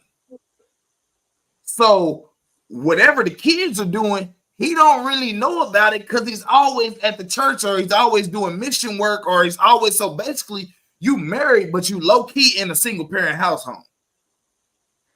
If not, no parents, because if mama is just as dedicated as him, then we at the crib by ourselves, and it may be mayhem going on that they never know about. Yeah, but that ain't necessarily just because he a preacher. Yeah, all kind of people work and they kids be at home. Yeah, but the preacher's kids be something different. Like when you get a preacher, like the dedication of a preacher is totally different than just going to work and working a 9 to 5. You know why? Because this nigga's going to the church before he goes to work. He go to work all day, then he get off work and go back to the church. You may not see him till 10, 11 at night. Yeah, outside of the freak thing, you're right. It's really hard growing up. And then as for me, I rebelled on purpose. You know, I did things on purpose to get attention, and also to prove, and that's why I raised my kids this way, to allow my kids to speak their voice, because he never wanted to hear us out because it was his way or the highway. So growing up as a teenager, I rebelled on purpose. I did silly, stupid shit on purpose just to piss him off, just to piss the church off, just, things like that. So it's yeah. So when you rebelled, right? Because I've seen like family members, you know what I'm saying? My uncles is preachers. I got like 2 uncles that's preachers and stuff like that. And like, me and my cousins got into shit. We sold dope. We had shootouts. We joined gangs. And these are preacher kids. But it started with, man, if I do this, then he'll be forced to have to sit down and talk to me. Like, I actually get him to myself. Even if he's yelling at me, I'll get him to myself for at least that amount of time that I'm in trouble. So when you rebelled, that was the goal, like to get him to yourself so that it could be just you and him, whether it be spending time because I'm in trouble or just spending time or just getting that or him feeling like he got to lecture you. It would be just to get you a long time with your dad. Yeah. So I think my whole life, I think my dad spanked me once ever. And I would have preferred a spanking versus the verbal, I won't say abuse, but the verbal chastisement or the verbal, like you're going to his office and he didn't treat us like kids. It was more like we're one of the flock in the church and he's counseling the flock. That's how it was. And then forget my brothers, jail, just all kind of stuff with the boys because he was never there for them. So yeah, it's a challenge when you grow up in that type of environment as a child. And so it taught me to have a better relationship with my kids. And more open communication. Yeah. And how many kids did your father have? It's 5 of us, 3 boys, 2 girls. In what order are you? I'm second oldest. Second oldest. Okay. So it sounds like you were born into this system, correct? Yeah. Yeah. That's the only hang up I have. It's when you're born, it's like you're born into a gang and then you're just like, oh shit, I'm in the gang. Like you're not gonna like buck when you're born into stuff like that. But it seems like some people do just because they can. Does that make sense? Yeah. Facts. Like, yeah. I don't know, because I was raised like that's what I was trying to say. I was raised by my dad. Is she breaking up? Oh, I'm sorry, but no, I was raised by my am I breaking up or y'all breaking up? You're good now.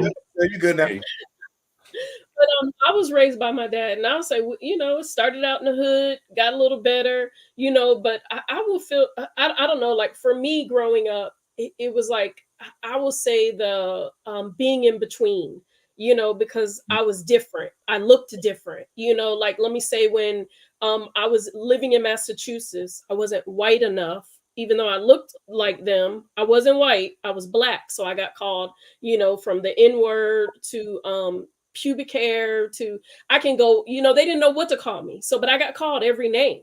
So it was constant racism. Then I moved to Maryland and there are a lot of I'm not Black enough, so it was like, never was there a spot that I could fit in. So you're talking about growing up, you're talking about fights, Skeet. I used to get in a fight every week. You know, I would beat a bitch. I don't care if it was a guy or girl, I'd be fighting. Like, and why? You know, but it was like I constantly had to defend myself, you know. I didn't have a problem with my dad saying, you know, do this, do that. Basically, he was just like, oh, you don't got to go to school if you don't want. That's the type of dad I had, you know. So I got to do what I wanted to do all the time. Not sometimes, all the time. It was kind of like I was just free to do, me and my sister, free to do what we wanted to do. You know, we were adults before we were even adults. And to me, I wanted structure. And so, like what you're saying, Lady Icon, I tried to instill structure within my children because that's something I wanted. You know, I wanted to have that stability, that structure. I didn't want to be the mother that left her children like my mom did. You know, I tried to do everything opposite that I felt like I got as a child, on top of giving my children everything that I felt I should have had as a child.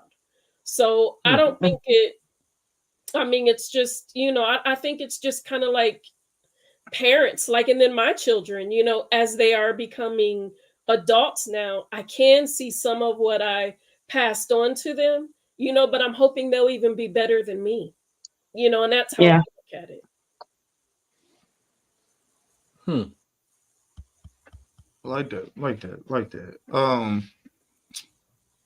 Self-compassion. What role does self-compassion play in the healing journey of Black women? I don't know if it's my connection, but you're choppy. I can hear him. He's good.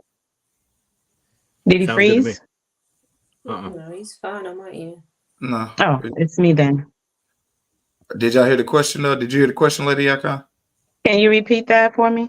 Okay.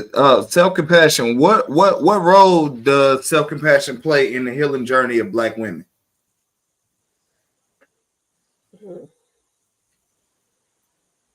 I think I would say a lot of women want healing. They want, you know, if they acknowledge their, you know, I've heard people say they're broken. If they acknowledge that and they want that healing, it's just a matter of knowing what to do to get it. Who do I go to get it? What do I have to do to get it? Right. Our brains are different. I swear to God, our brains are different. You said self-compassion, and I'm thinking, what the fuck is that? Who's making this shit up? Self-compassion? Yeah. I mean, last time you heard somebody say that? Like if somebody feels sorry for themselves, like. I feel like, here's the thing. I feel like you have to have, you can't, when I say, when self-compassion, when I hear self-compassion, I feel like you can't be so hard on yourself that it makes it hard for you to see that you need help. Right. Because some people be like, I used to be like that. I used to feel like if I didn't accomplish something that I had set out to accomplish, bro, I would rag myself to the ground to a point where I would fall into depression and wouldn't even realize it. It would be to a point where I didn't want to talk to people. I didn't want to be bothered with people. And like when you buckle down to it, it's like, well, what happened? Like, bro, I was supposed to be at another level by now and I ain't there. And like my homies, my people used to tell me like, bro, chill out. Like, bro, you maybe 3 days late. Like, what you tripping on? You got there 3 days later, though. But like to me, I needed to have it done by the time I had set to have it done. So I had got, you know what I'm saying? I didn't show no compassion on myself or give myself no recognition that I actually got it done. I was more so still focused on the fact that the deadline that I had set had passed. No matter if I reached it or not, I was still, you know what I'm saying, like so down on myself for not making it in the time that I had set to make it out. So I think self-compassion does play a major part because you have to give yourself grace. You have to give yourself consideration. You have to give yourself appreciation, and you have to learn to develop some sense of patience with yourself to be able to realize when your mental is shifting in other directions. I agree. Was that understandable? Yeah. Made complete sense. I disagree, but go ahead. I think we're too soft on ourselves. All this self-compassion shit, all this other, self-esteem, all that, blah blah blah. I think we are too soft on ourselves. We give ourselves too much grace. I think we give ourselves too much self-compassion. We're extremely overweight. All of these conditions that are hereditary, we're doing nothing about it. All we're doing is lending ourselves more grace. That's all we're doing. More compassion. We have to stop. I was having a conversation with somebody earlier about where the Black community is currently compared to other races. Like, okay, all right, I'm veering off. I'm jumping out the window, but roll with me. If I had to say who's the richest race in America? Black people. Okay, I'm asking again. Asians Which race is the richest race in America right now? Have you did the homework on this question before you asked it? I don't know. Yes. Okay, all the richest people are Black people are the richest race. Definitely. The 3 richest people in the world. Not people. I said race. But that's race. They're Black. They're all from Ethiopia. They're all from Africa. Oh, I said in United States of America, sir. Oh, well, shit. If you're thinking about America, I guess white people, shit.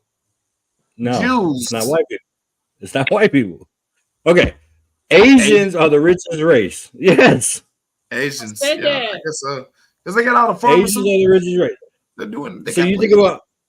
So we were having this conversation back and forth, and everybody when Black people say, "Oh, we can't never get together, we can't never do nothing, yada yada yada, we're gonna get together." Black people is the only race that hasn't made any self-sacrifices. So we keep using the self word. That's what we need to be doing, making self-sacrifices to get us to where we need to go. Everybody else has made the sacrifices. Asians are making sacrifices, Mexicans making sacrifices, Jews that made sacrifices. Only thing we've done is accepted the sacrifices that were already bestowed upon us. I think a lot of that is because we, as a culture, we don't know how to live or think for the future. Everything is right now. Everything is present day. We don't know how to, okay, if I invest this now, then 20, 30 years from now, like we don't think like that. Everything is present day. Everything is right now. What we have now, what I can do now, what I can get now. Everybody can win.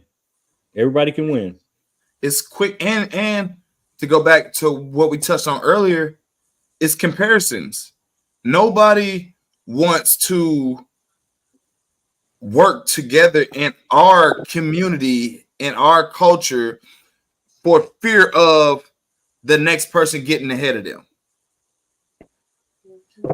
It's the worst. Like, this is the worst epidemic of pocket watching I've ever seen in my life. That's facts. Like, instead of me saying, "Hey, you're a millionaire, I'm a thousandaire, but I have this idea and I have half the funds. Let's just do it together." The thousandaire is gonna be like, "Bro, he got $1 million. Why I want to do something with him when he already got the bread?" Like, people are scared of difference. People are scared of change, and they are scared to go off course from what they are used to or what they have already been programmed to do. And some people think that the program is not reprogrammable. Like, that's like me. If I really thought, like, my whole family sold drugs. Like, that's why I went to prison. I went to prison for selling drugs and, doing street shit.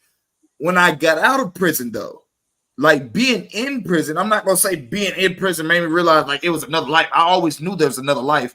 I just felt like from what I was programmed and what I saw coming up, I knew, hey, I'm gonna be a big time dope dealer. That was like when teacher would say, hey, what are you guys gonna be when you grow up? Like little Tommy and them was saying, like, fucking, I'm gonna be a fireman, I'm gonna be a policeman. I was like, I'm gonna be running from you niggas. Like, what? And that was real. Like, I spoke that into existence. You get what I'm saying? But now I'm on a whole nother path. So I have never been afraid of the change. I've been different my whole life. I'm the only one in my family that speaks out against generational trauma and secrets inside the family and being silent. I'm the only one that challenges the Bible, that challenges knowledges, that challenges people's beliefs. Like half my family do not fuck with me because of that. That's sacrifice, right? Because I dared to take a shovel and start digging for better shit. To change. So a lot of people are afraid that if they go off track from their original programming, that they're scared to see what can happen if they do it. So they don't do it. And that's why people don't grow mentally. That's why they don't grow financially. That's why they don't grow physically. And a lot of times running from that will allow you to decline physically because stress can kill the body. Yeah. So when you hold in so many secrets and you try your best to stay in line with the program, you're not doing nothing but tiring yourself out. That's why these niggas get high blood pressure by the time they're 30, 28, because they're trying to stay with, they don't want grandma mad. They don't want dad mad. They don't want auntie and them tripping because they done said something about some shit that they saw when they was this age or that age. I say fuck all that shit. And that's why, you know what I'm saying? Like my grandmother they don't fucking know me. I'll give you an example. We went home to bury my wife's grandma. We're at my grandma's house. I went, my dad said, hey, make sure you go visit my mama. He knows I don't want to go fucking visit her. But he said, hey, make sure you go visit my mama. And because me and my dad are rebuilding my relationship, I said, all right, daddy, I'll go visit her. While we're over there, we're talking, and she brings up my brother. This is how much they don't know me. She can't talk to me without bringing up somebody else because she doesn't know shit about me. They put me out when I was 16. They don't know shit about me. So she gets to talking about, oh, well, your brother was real good at basketball in high school. I said, Grandma, Jeremy never made the fucking basketball team. I said he tried out, but he never made the basketball team in high school. I said he never played sports until I got to high school and played football, and then he decided to join sports because everybody started calling him Larry's brother. So I'm like, you know, and then what was crazy was she was like, yeah, well, you were real good at basketball, which I fucking wasn't. And my son was like, nah, my dad played football. My son told my grandmother this.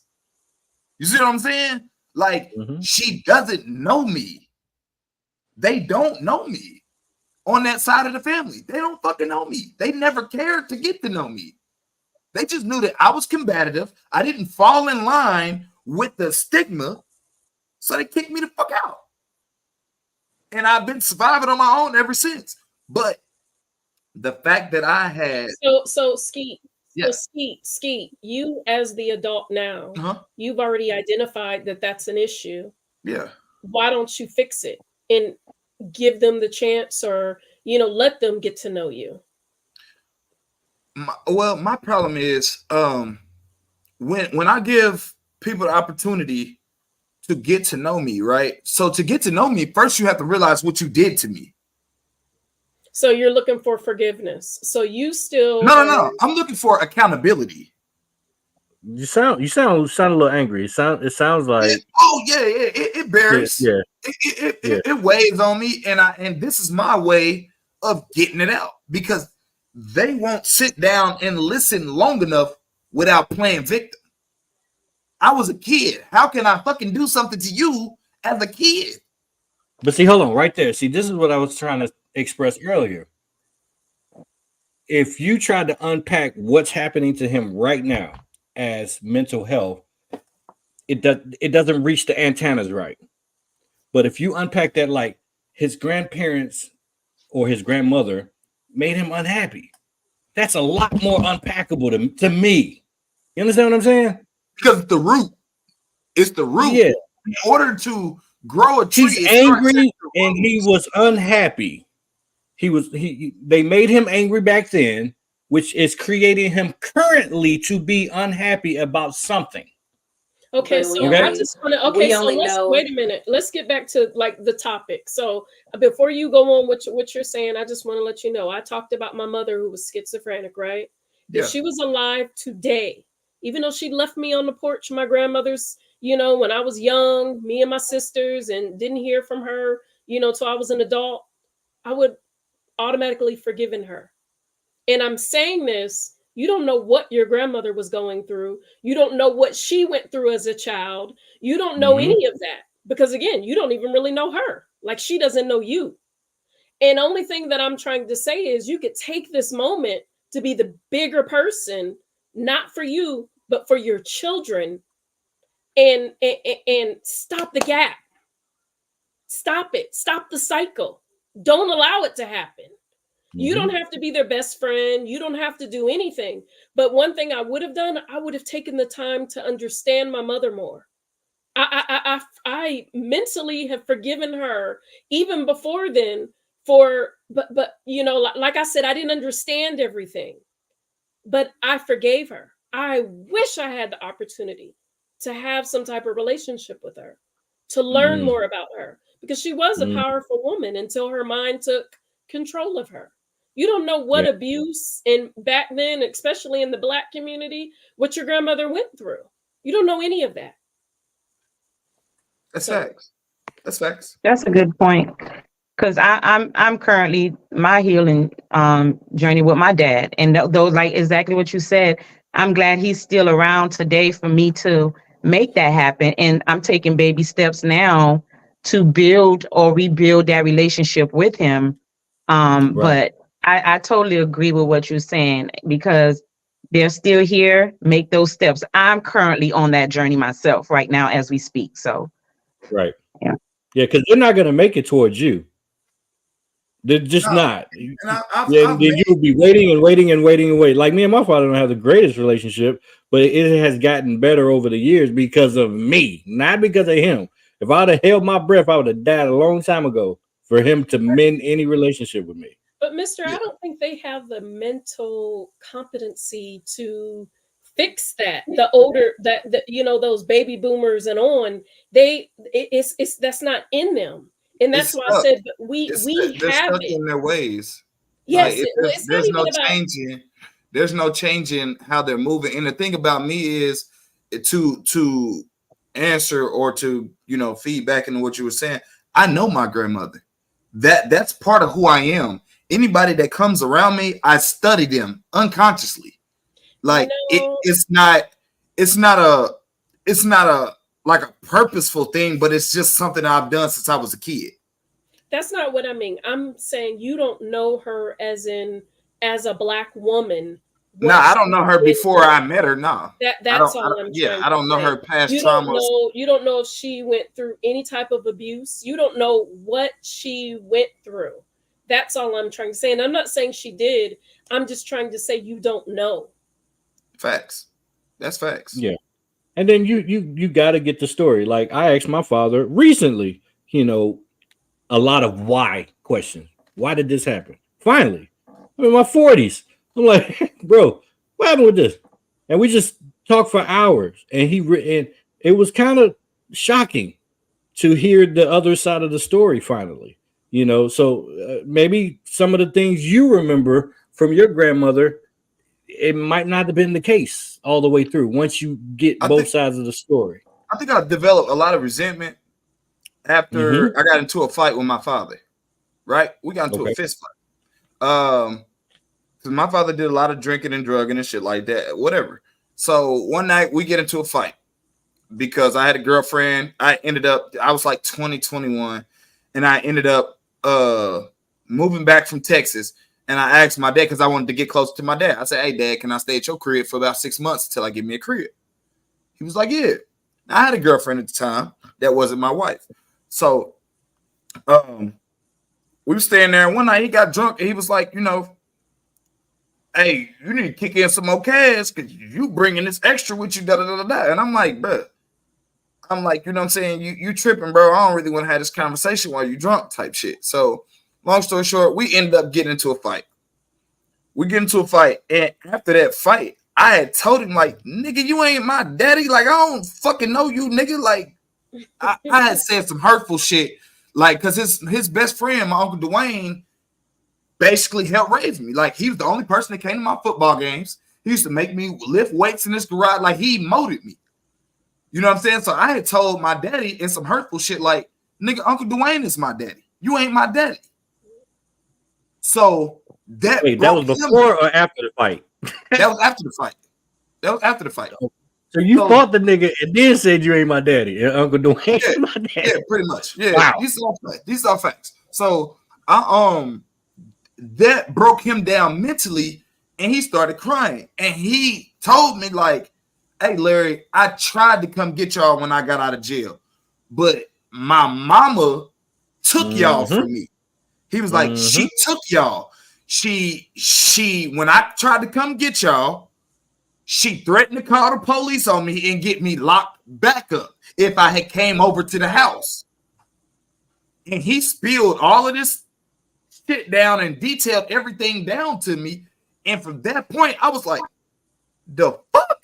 This whole time I could have been with my daddy, and the reason why I wasn't with my daddy is because you threatened to throw this man back in jail. So I gained a lot of resentment towards her and my grandfather for the bullshit, because they used to mistreat me.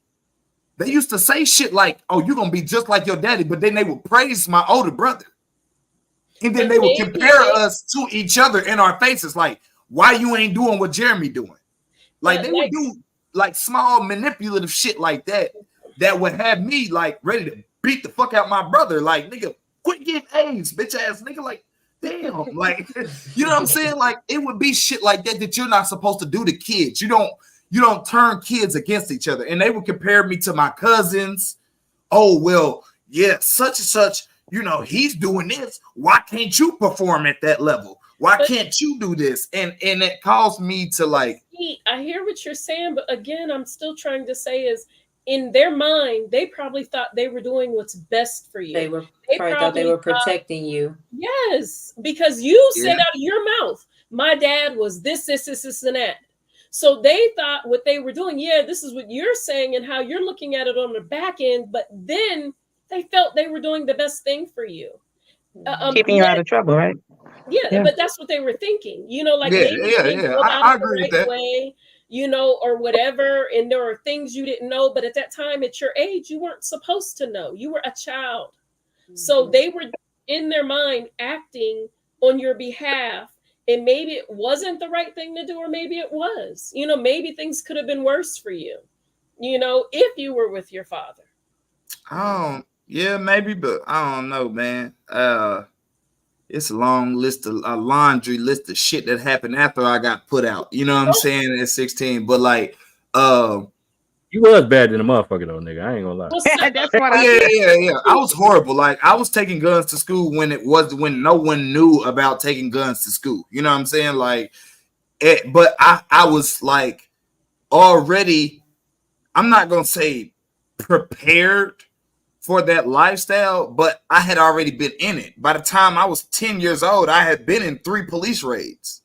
So yeah, I'm pretty sure they thought that they were protecting me and my brother. Okay, but let me tell you this, just, and after the show, sit down with your kids and ask them, what do you feel I could do better as a father?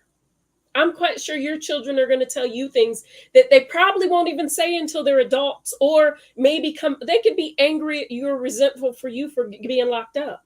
You don't know kind of like you know, the effects of things that we do, and we don't feel like they do affect our children, but they do.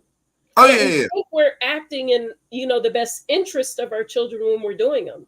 Like, Yeah. you know, even my children were angry at me for being in the military. I'm a woman, I'm a mother, you know, and I missed out on their lives, you know. So I hear my children talk about that all the time. Like, why did you go, and why did you have to deploy? You know, you left us here. You know, all of that is being said. Yeah. I've spoken into give you some insight. I've spoken with my kids when I got out of prison about me going to prison, because my autistic son was in the house when I got raided by the FBI and shit. Oh, wow. So that affected him. Like, my wife told me he peed in the bed for like a month or two after that happened. Like, it was a mental setback for him. And I knew when I got out that I had to bring them understanding and get their real feelings about me going to jail. And I heard some shit that hurt my feelings.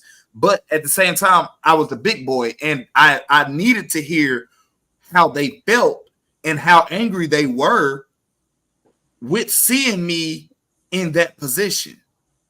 So it was important to me, like just the people that I was around when I was in prison, and the understanding of the people that I was hanging around, and you know, the fact that I became Muslim while I was locked up, and the people that I was that mentored me and gave me a clear understanding of life and how to communicate and how to try to tackle, you know, what I had been through, had basically told me, like, yeah, you're going to have hard conversations when you get home, and your kids might say some shit that you don't like, but you can't punish them for how they feel. You're going to have to accept it because you put them through it.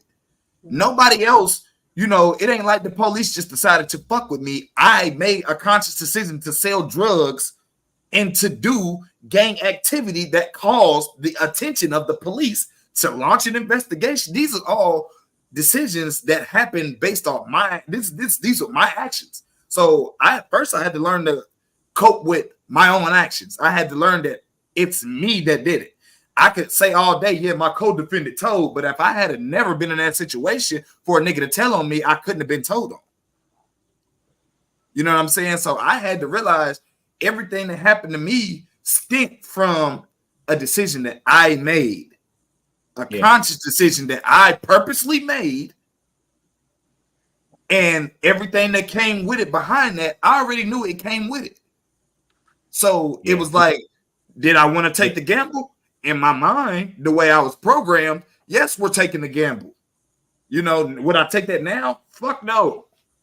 Like, I be telling my niggas now, hey, get the shit out the car if it's in here, because if we get pulled over and I get to snatch niggas out the car, I'm telling you now, I'm doing the right thing, bitch. Get it out the car. That's not like, me no more. We're not doing this shit. I've already been taken away from mine. I'm not going back, especially for somebody else. Now, if I decide to make a decision, I'm not getting caught up in no, oh, whose gun is this? And everybody being quiet. Sir, it's, hey, listen, it wasn't mine.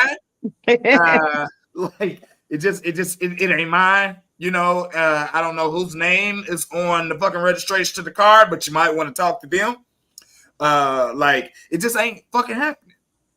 And niggas know. Getting back to the grandmother and the grandparents piece as a whole, let's please not rob our children out of the stories while these people are still here. Yeah. I do want to. You see what I'm saying? I do plan to. And my wife told me you have your story. And yeah, my wife told me that I need to, but she wants me to sit down, and I'm going to do this next time I go back to Indianapolis here in a couple months. I'm going to sit down with my grandparents, and I'm going to have the real conversation. And after we have our conversation, I want to sit down with my kids, with them, and have a conversation, because my kids don't really have a relationship with them. Because of you. Facts. Because in my mind, if we put that on the grandparents and the parents, that's wrong. You know what I'm saying? It's my fault. It's definitely my fault. Yes. It's my fault, because I feel like it's a protective thing. I'm not gonna allow them to be exposed to what y'all did to me. Correct. So but people evolve, And if you're not willing to participate, you don't know whether or not they evolved or not, because you just removed yourself out of the scenario.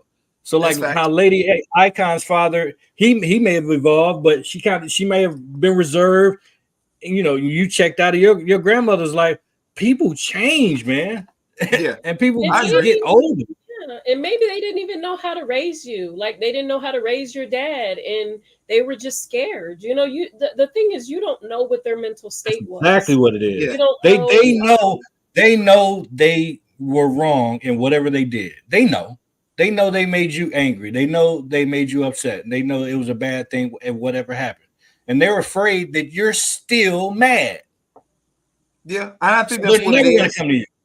I think that's what it is. And like just going through, we're gonna get back on topic after this. Just going through, because I got one last question. Just going through what I went through, it made me overly aggressive.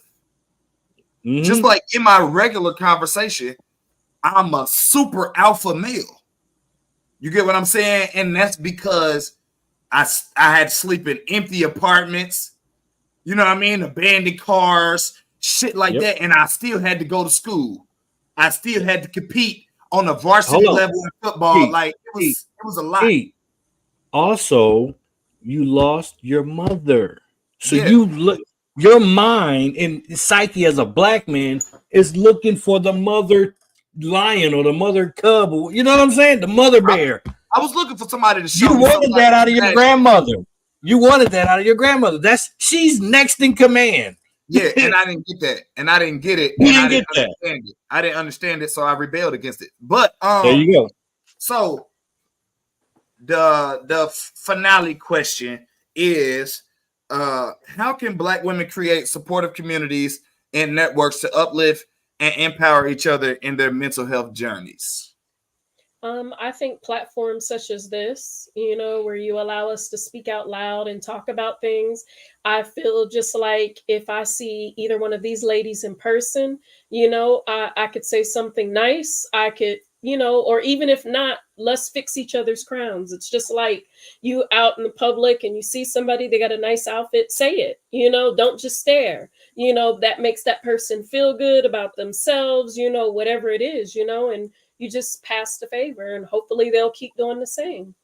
But I think the more we encourage each other, the more we support each other as Black women, period, I feel that the stronger we'll get. Perfectly stated. Ane, talk to us.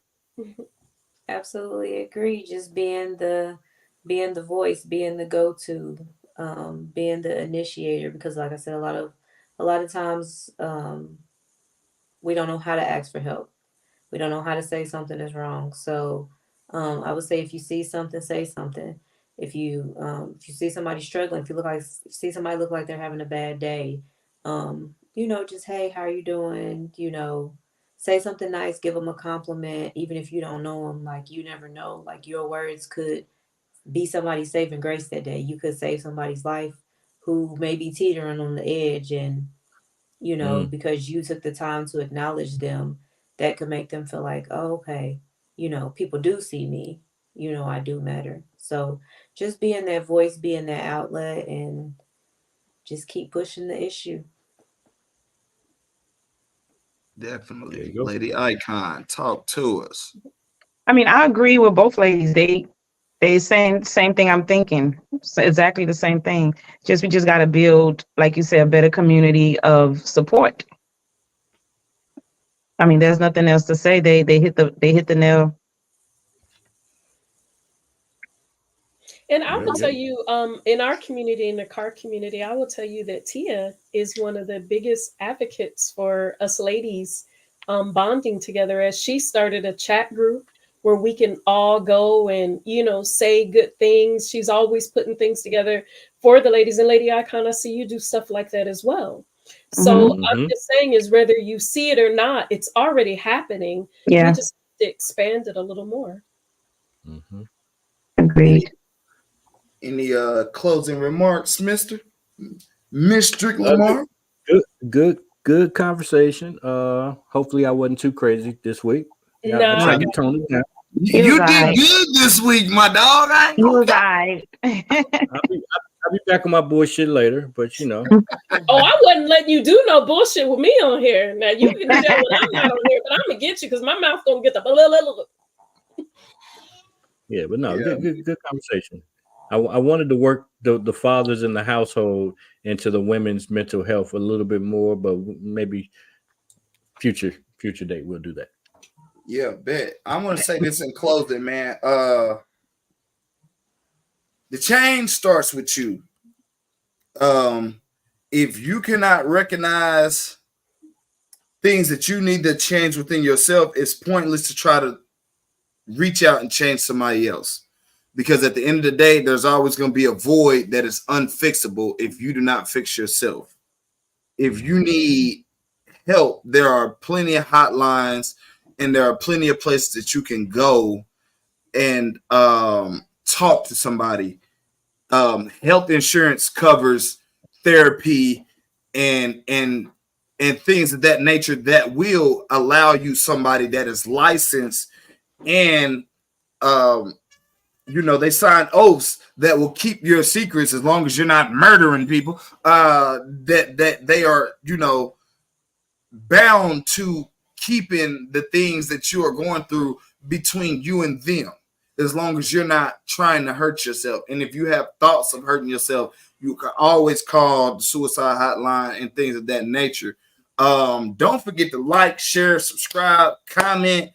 More things. You can comment what type of content you want to see next, and you could always hit that super chat button. Go ahead and shoot us some money, man. Shoot us some change so we can keep doing some things and we can elevate this platform into a bigger platform. Because what I want to do is continue to create that open room to where people feel comfortable and you can lay out your problems. Because you may get on here and say something about a situation that somebody may see that and they may reach out to you in the name of healing. So I'm going to continue to provide spaces for people to open up and say what's needed to be said or say what's on their heart or clear their mind or clear their conscience and open up mental space for new things, man. My name is Ski Too Funny. These are the ladies. That is Mystery Lamar. Thank y'all for tuning in to Open Conversations Podcast. We is out. Peace. Good night.